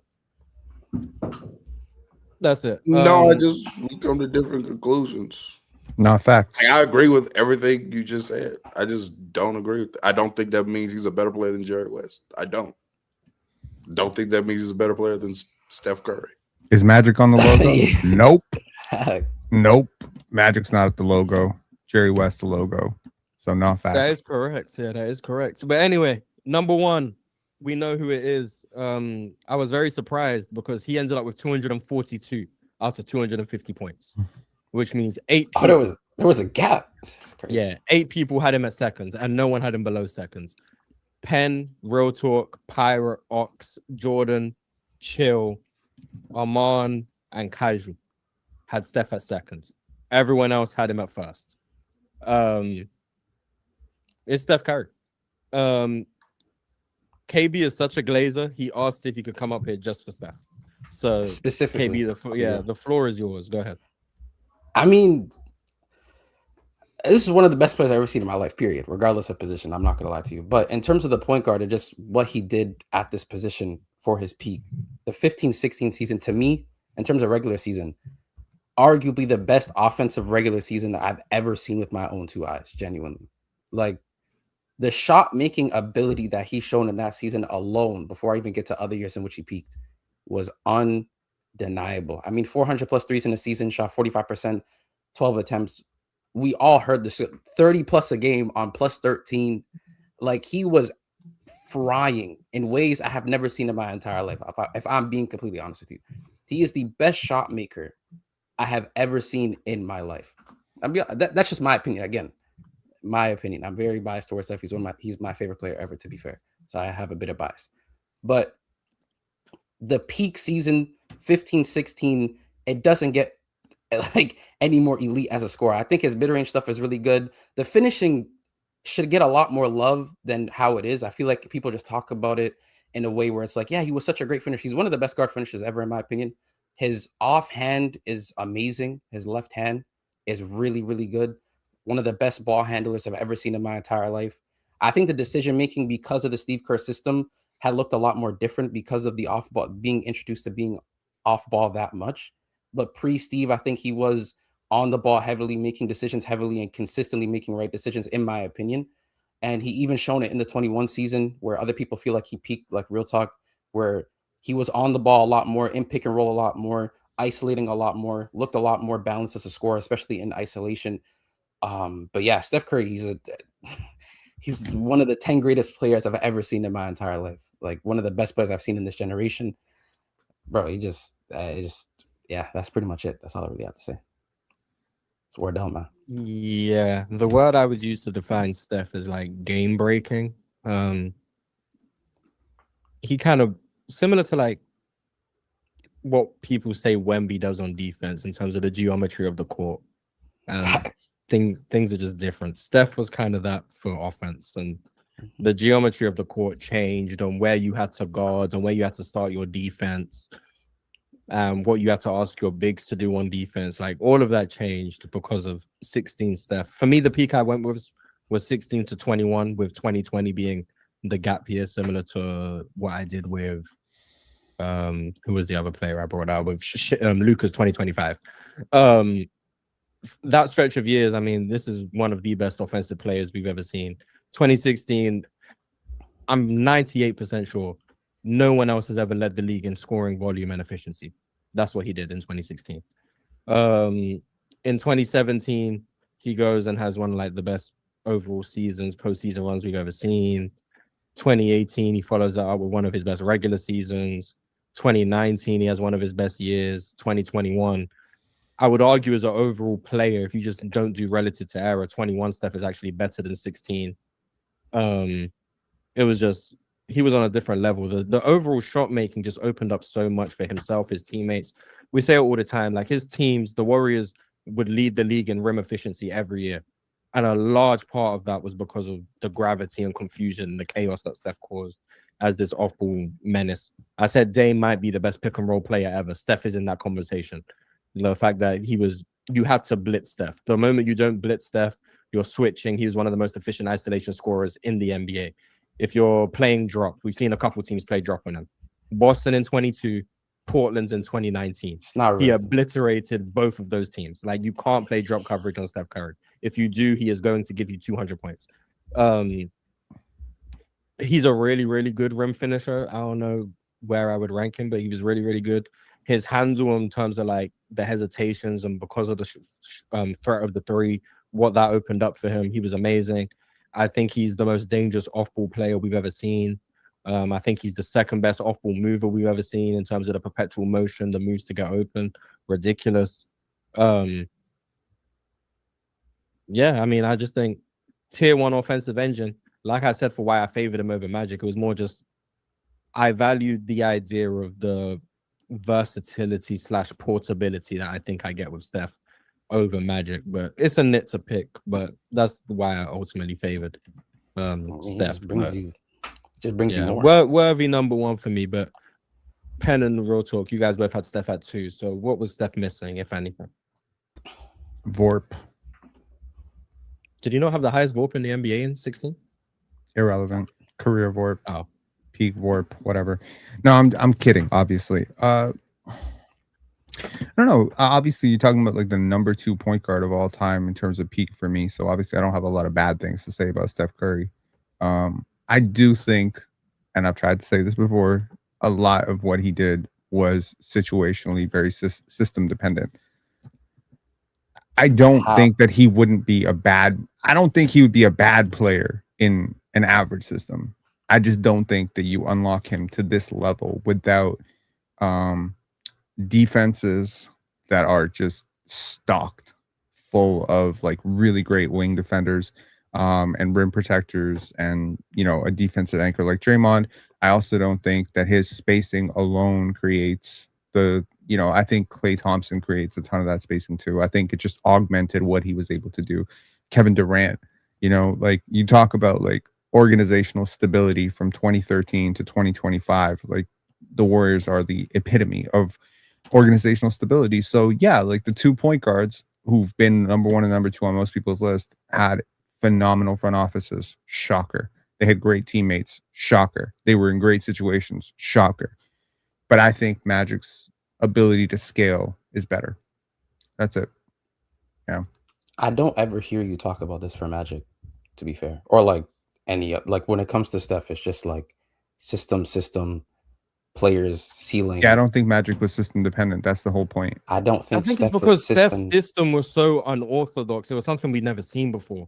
So when something we've never seen, when it's a system we've never seen be implemented for someone or around someone, and then they explode in a way they hadn't previously.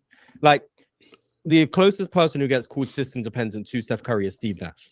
Not saying Steve Nash is as close to Steph Curry, but Steve Nash is called system dependent for similar reasons. Right. Steph in 2014, prior to Steve Kerr in the system, is not the same player as 2016 within that system and whatnot. Steve Nash in that, he was a good player, top 10 player in the league, in my opinion. Steve Nash prior to Mike D'Antoni's system in Dallas was a good player, all NBA caliber player, but not an MVP caliber player. He gets in the system, he hits an all-time level. Steph Curry gets in the system, hits an all-time level. So when people see a major system change and then a player hit a different level, they're gonna tend to give that system a big bulk of the credit for why they were so great, because we hadn't seen the indicators of that beforehand. The reason I agree with the sentiment, But but it doesn't. the reason why I system disagree got with that implemented. sentiment, though, One second, real talk. The reason why the system got implemented was Okay, because of his ability. That's the thing that always confused me when it came to this talk. Like, But it's not his ability wouldn't- alone that creates a system. It is.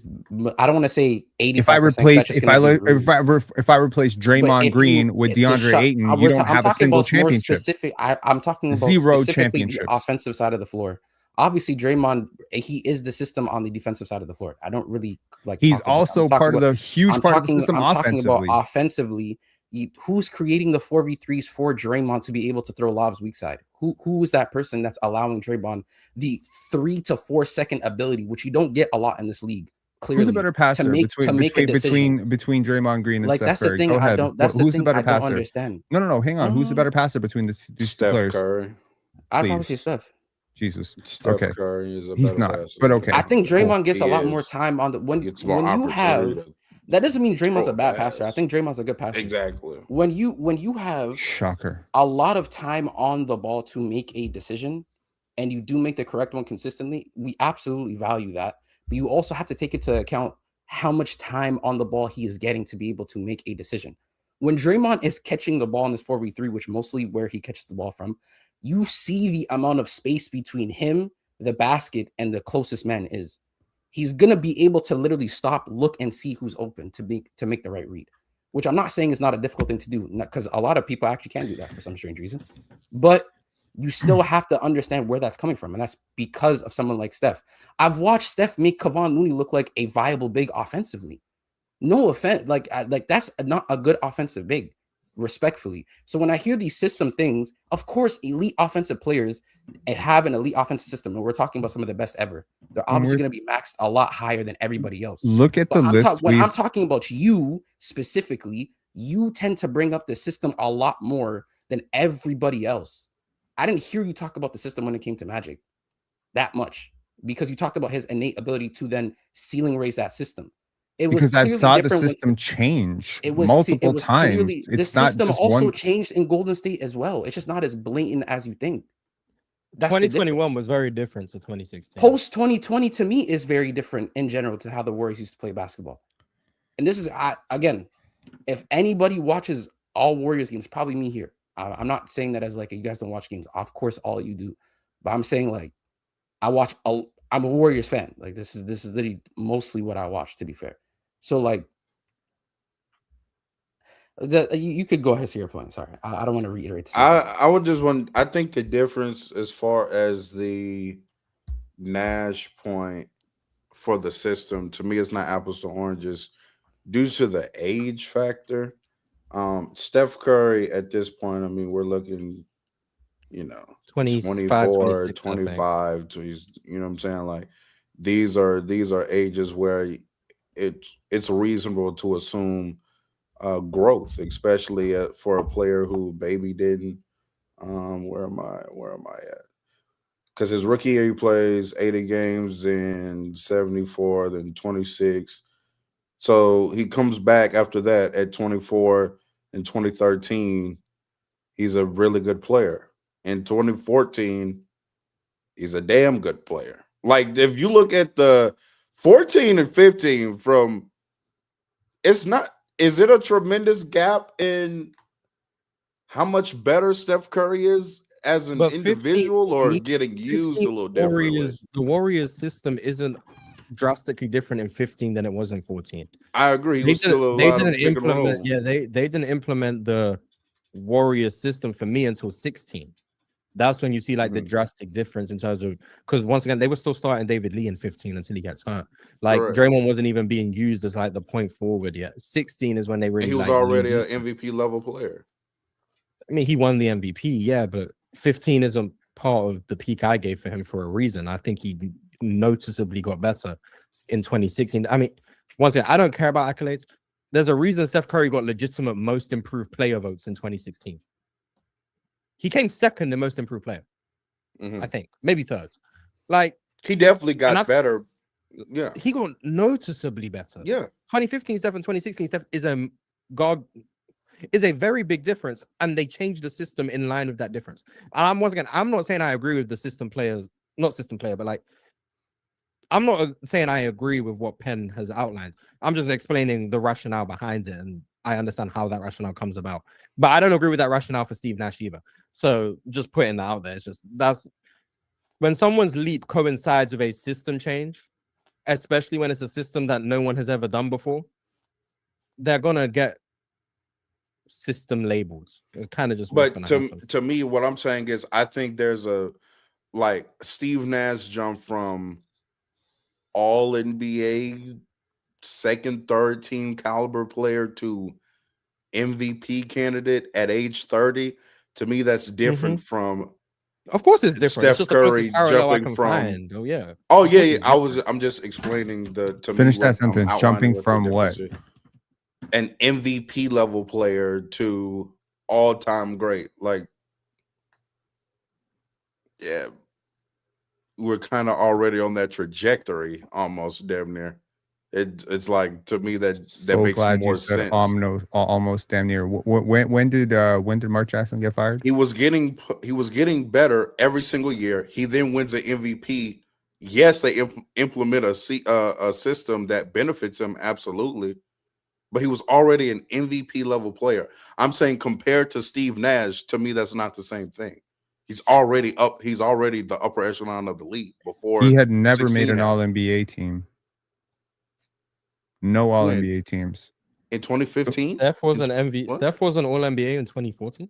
Wait, when did that's why I'm asking? When did Steve Kerr That take was over? Mark Jackson's 2015. last year. Okay. He took over 14. So 15. he was That he was second team All NBA, and I think he was 6th or 7th in MVP voting the year. Okay, that is a big but jump. the system in which that you're talking about, Hang on, that really shaped. No. The jump is that the same. System, the jump is system identical, dude. that you are talking The about jump is not the same. is what happens in 16. Yes, it in is. 2015, Steph Curry is not playing much different than what he was playing at 14 to 13 or 12 of the years prior. And that's the first year Steve Kerr gets there. Steve Kerr does not Stylistically, implement. he's not, yeah, stylistically, he doesn't shift until 2016. That's what I'm saying.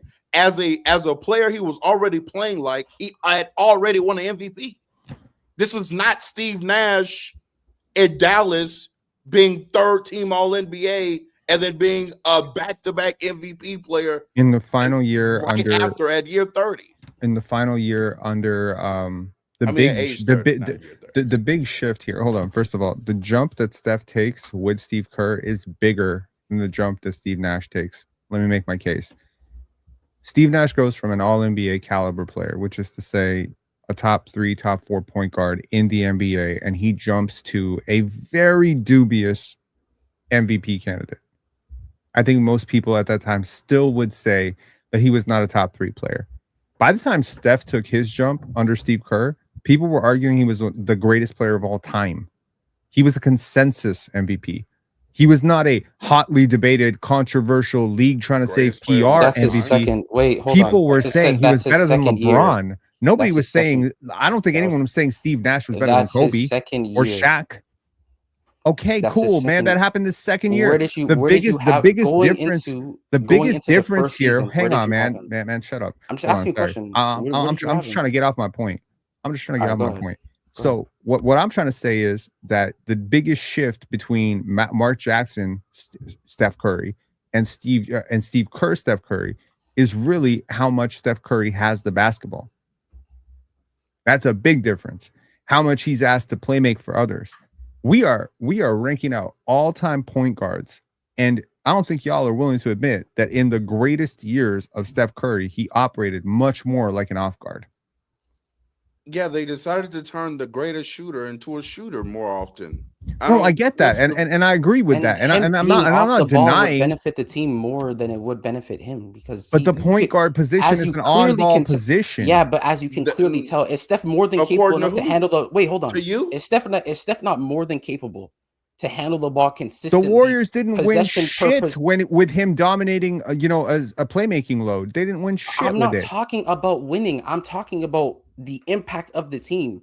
Steph, as an ability of just as a basketball player, can Mhm. obviously handle an offense consistently with the ball in his hand. You've seen it in 21. Why is that obvious? He was able to do that pretty consistently. In 2015, the first year, like two other people along with myself has also said, the Warrior system was not the same. He was still on the ball a bit more than he was later in the later years, essentially, is what I'm saying. And then the worst part is when you get to the postseason, Steph's actually on the ball more, in my opinion, at least. I don't know what the numbers say for it, but when I watch these games, From especially in the 2015 latter stages of the playoffs, From 2015 to definitely on the ball 2026, more. Steph has averaged 6 assists per game. what does that mean? That means that less Steph with the basketball in playmaking positions has been good for the Warriors. Because it helps the Because Warriors in he's not the terms best of what passer he on the does. Warriors. No, Well, I it mean, there's a doesn't. lot. That There's is a the lot. incorrect That helps- conclusion to wait, draw hold on, from hold that on. There's a lot information. That of helps. hockey- That there's a helps lot more of the hockey team assists in than there, it does though. I don't Steph know, Curry. That doesn't make any sense. Look, man, I I'm don't not under- saying a point guard has to dominate possessions like Luka or like Magic or like Isaiah Thomas. I'm not saying that has to be the case, but I am saying that if you functionally look at how he plays much more like an off guard in his most successful iterations. And that has been for the betterment of the team. But And that one of his team most cannot work without a generational passer in one of those front court positions, Draymond's a without generational incredible passer. spacing, without incredible coaching, without all that stuff. If you just hand Steph the rock and just say, okay, go cook, I feel like he's a top 3-point guard of all time. So who was Top 3, top 4 outside point of guard of all Clay? time. I think Chris Paul is the more complete basketball player. I think Steph is Well, a you better still had basketball player. Steph at 2. So. I know, but I think like overall, if I map out their whole careers, I think Chris Paul is a more complete basketball player. I did not say better. I said more complete and definitively much more of a point guard. If we're talking like straight So why up, didn't you rank him higher then? because Steph in his peak was better. Like I had to adhere to the criteria that I was given for this list, and this list said rank the peaks. Steph Curry's peak is damn near unbeatable, with the exception of one player, which was Magic Johnson for me. But like, if we're talking like total career arc, total career value, yeah, like I mean, Chris Paul is So right just there. a greatest of all time list, you would say you would rank Chris Paul higher than Steph Curry? No, I don't.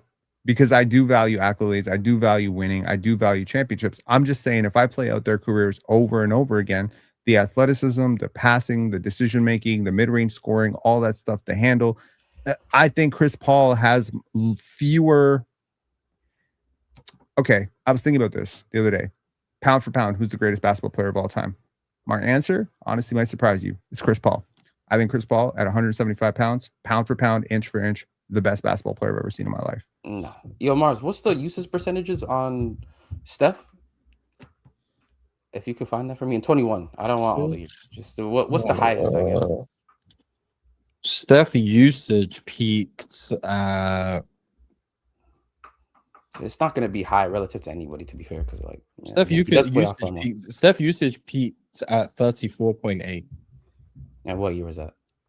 21. That is And pretty high. would we hold on? Real talk. Where would you have that season for Steph? What year? 21. 21. Number one.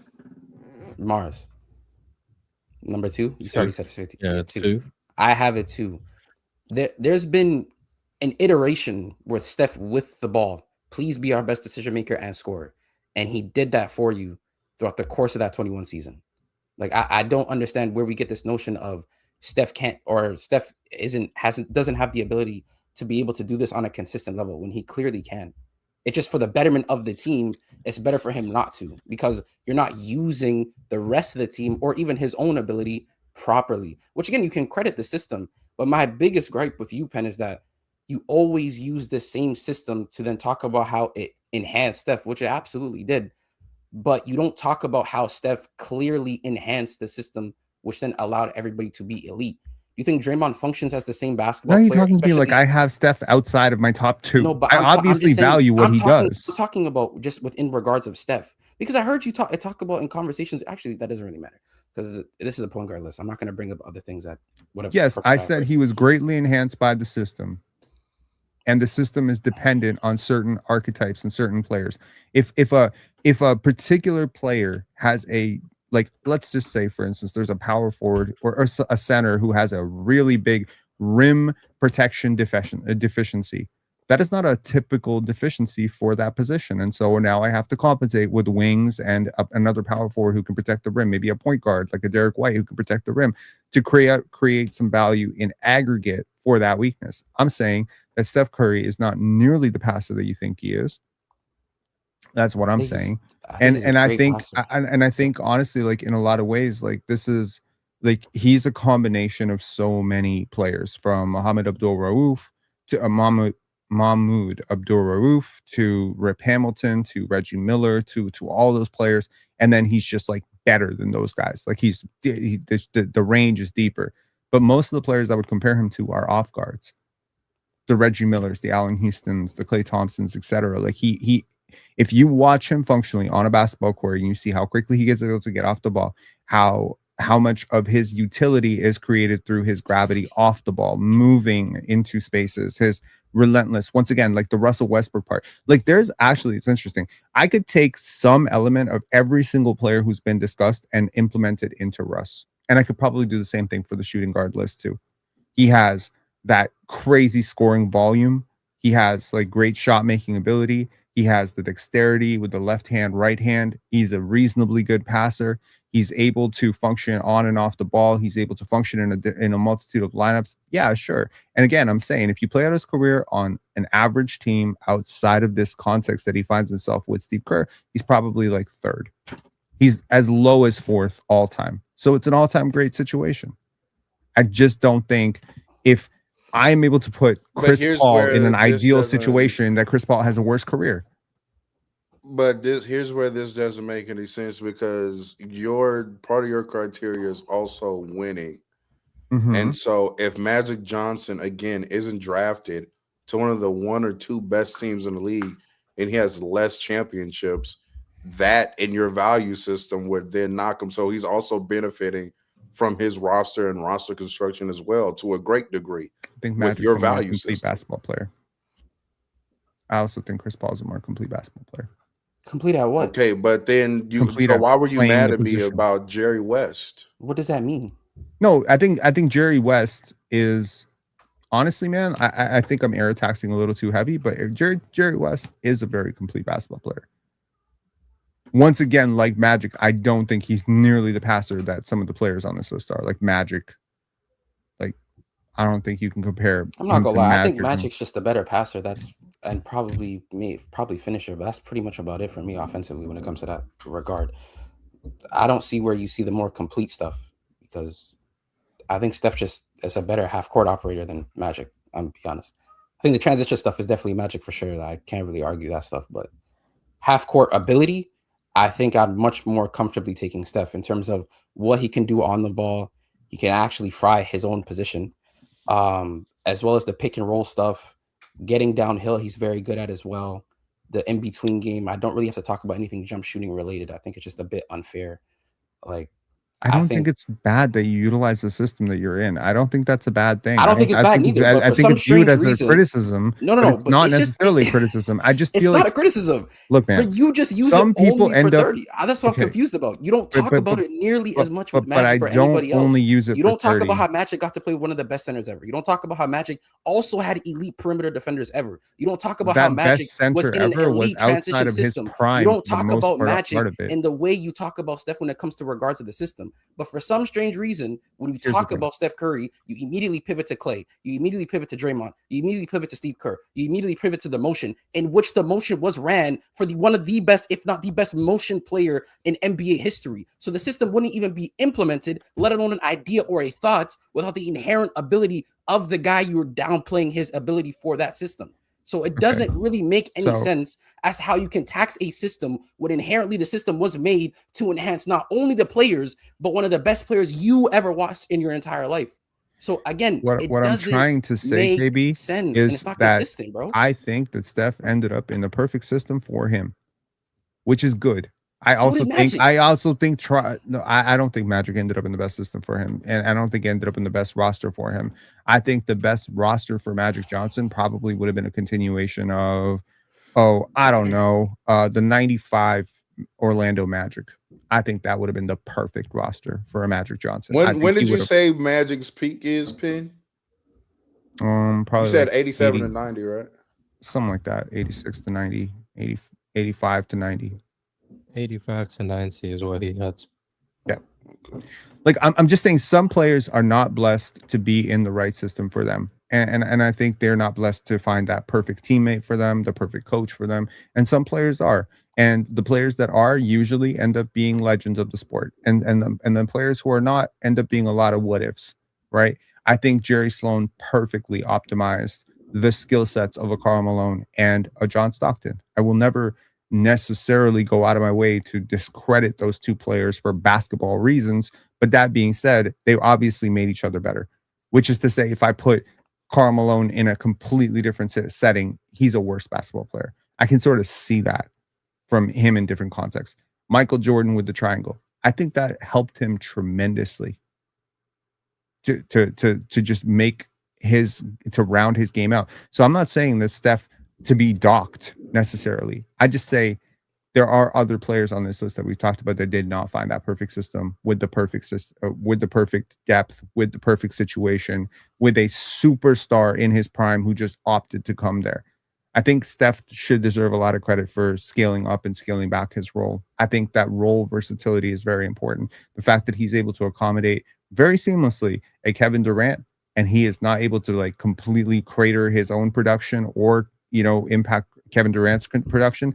I think something that's often understated is how much Kevin Durant wanted to play with a selfless superstar, So yeah, shout outs to you. You make yourself the type of player that players actually want to play with, that they can play off of, that they can still get the credit and be the man. But don't mistake it, man. Like you're saying the best point guard of all time throughout the years that you've defined it as peak, won 3 championships and 0 finals MVPs. Yeah, he should have too. You're saying 0 finals MVPs. Do you think Iggy was the finals MVP in 15? I don't believe you do. And if you do, No, I don't. Okay, so then why are we sitting he here should talking have about one. finals MVP? So he should have one. He won another one. My whole point is he has 2 combined. Like that's what I'm saying. Regardless of the point, I don't know why we're bringing up finals MVPs talks. It doesn't really matter. Steph Curry, as a basketball player, to me, in my opinion, is just better than Magic Johnson. I think Steph Curry is just peak for peak a better basketball player than Magic Johnson. This has nothing to do with Magic, and I think he's terrible. No, I think he's the second greatest point guard peak ever.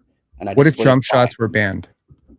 Take jump shots off. I'm doing super chats. Wait, because you asked the question. Ban jump shots for 1 second. I'm not responding. No, because wait, and there's because no wait, comparison between these two. I'm not. This is my point. Why did we feel it? Let me answer a question Mars asked 5 minutes ago. Go ahead. Sorry, bro. Okay, sorry. Mars asked originally because me and Penn had him at number 2. What's holding him back from being number 1?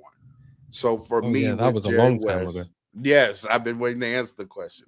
For me, with Jerry West, it was obviously the elite defensive play. And then also just think that Jerry West carries enough offensive value that the two-way play gets me. For everybody that was in the chat gawking Magic for being 7, like Jerry West in some of these – in 66, Jerry West led the league in true shooting percentage. He was the most efficient scorer in the league. He did it again in 68. Then even in the playoffs, he was the most efficient scorer in the playoffs in 66. And then in 68, I don't know what this is relative. In 68, with a 15-game sample size, mind you, he was a 59.5 true shooting. Like, this is, again, outside of Michael Jordan, this thing is basically the greatest playoff guard translating. Like, what do we do?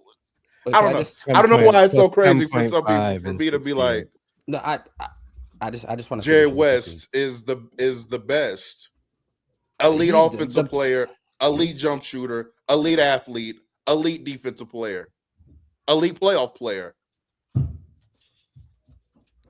Shout out to Jerry West. But I was just gonna say, to add to the playoff stuff, and I know you're using it as like I think that's holding Steph back, which is fair. It's fair to some degree. We were robbed, in my opinion, at least, of an all-time playoff run in 16. Like you were genuinely robbed, in my opinion. Again, we were just robbed. And I think some of the stuff that he's shown in 17, again, much different context when you add an MVP caliber player, arguably a better player to some people in KD. But I think he would have emulated some of the production, I guess, from 17 that he would have done in 16 had he not hurt his knee like 3 times in that run. So It's unfortunate, but anyway, super chats, and I then know I'll you feel the recap same, Mars, but you list. just you don't want to Well, say it. and then I'll recap the list, and then we'll get out of here. Sack Chasen, nice, said, is James Harden on the top 10 point guards or shooting guards list? He will be eligible for the shooting guard list next week. Don't know if he'll make it, but he will be eligible. NY Kareem, friend of the show, said Warriors offense and Steph scoring plummets without Draymond. Draymond was a strong All-NBA player for 4 to 5 years, and his rise made the Warriors' hybrid triangle system possible. I agree with the premise. Draymond did a lot for that Warriors team. Good player. Toast God said incorrect Penn because he's the best option to score. Then he said Penn, the system is to help the players around him. I think it does both. And then Roy Mustang said Penn reminds me of Chill in a lot of ways. They both start off with a coherent point, and the more they talk, the worse their original point seems. It's Plug said, what's your logic for Luka over Magic, real talk? Oh, so what's funny is my ability to find this new argument just talking to y'all recently. So if you all are telling me that Magic's peak is 87 through 90, and to Mars's point, he said, hey, you're saying that he's not as transition reliant as you say, right? So let's go to this. 87. 10th in the league in pace. 88, 11th in the league in pace. 89, 12th in the league in pace. 90, 20th in pace. And some people even throw in 91, which is the season he got to the finals. 25th of 27th in pace. So I'm going to ask you a question. Do y'all think that Magic Johnson is a better half-court offensive player than Luka Doncic?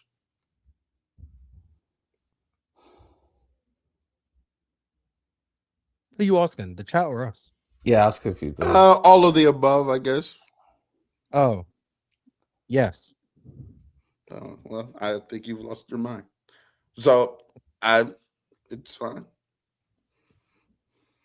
The super chat from the beginning of the show, Edu, said his top 10 is Steph, Jerry, Oscar, Shea, Magic, Nash, Chris Paul, Luka, Kidd, and Penny.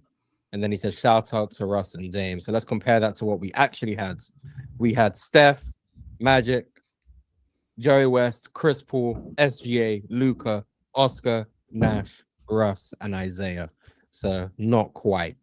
But thank you very much, Edu. Thank you for everyone who watched. Before we get out of here, Penn's channel will be in the description. John D's channel is in the description. Real Talk's channel in the description. I guess I now have to tag KB as well because he infiltrated the show. That's okay. But before we get out of here, Real Talk, where can the people find you at? You can find me at Real Talk EJLT. I believe. Let me see if this person is busy or not yet. I should be going. Where we at? Yo, Mars, by the way, you seen the Fulham kit? Go check it after the show. It should be a stream with me and Damo coming very soon. Make sure that you all tap in with that. It might be tonight. It will be on Twitch. It's not going to be on YouTube. We're going to talk about some interesting things that are going on in the world today. Okay. So make sure you tap into that. That's going to be fun, fantastic. You're going to want to tap in. Catch me on the panel, of course, every Monday and Wednesday, sometimes Friday as well. Twitter. Yeah. Get me on Twitter, same username. And lastly, again, I don't hate Magic Johnson. I really don't.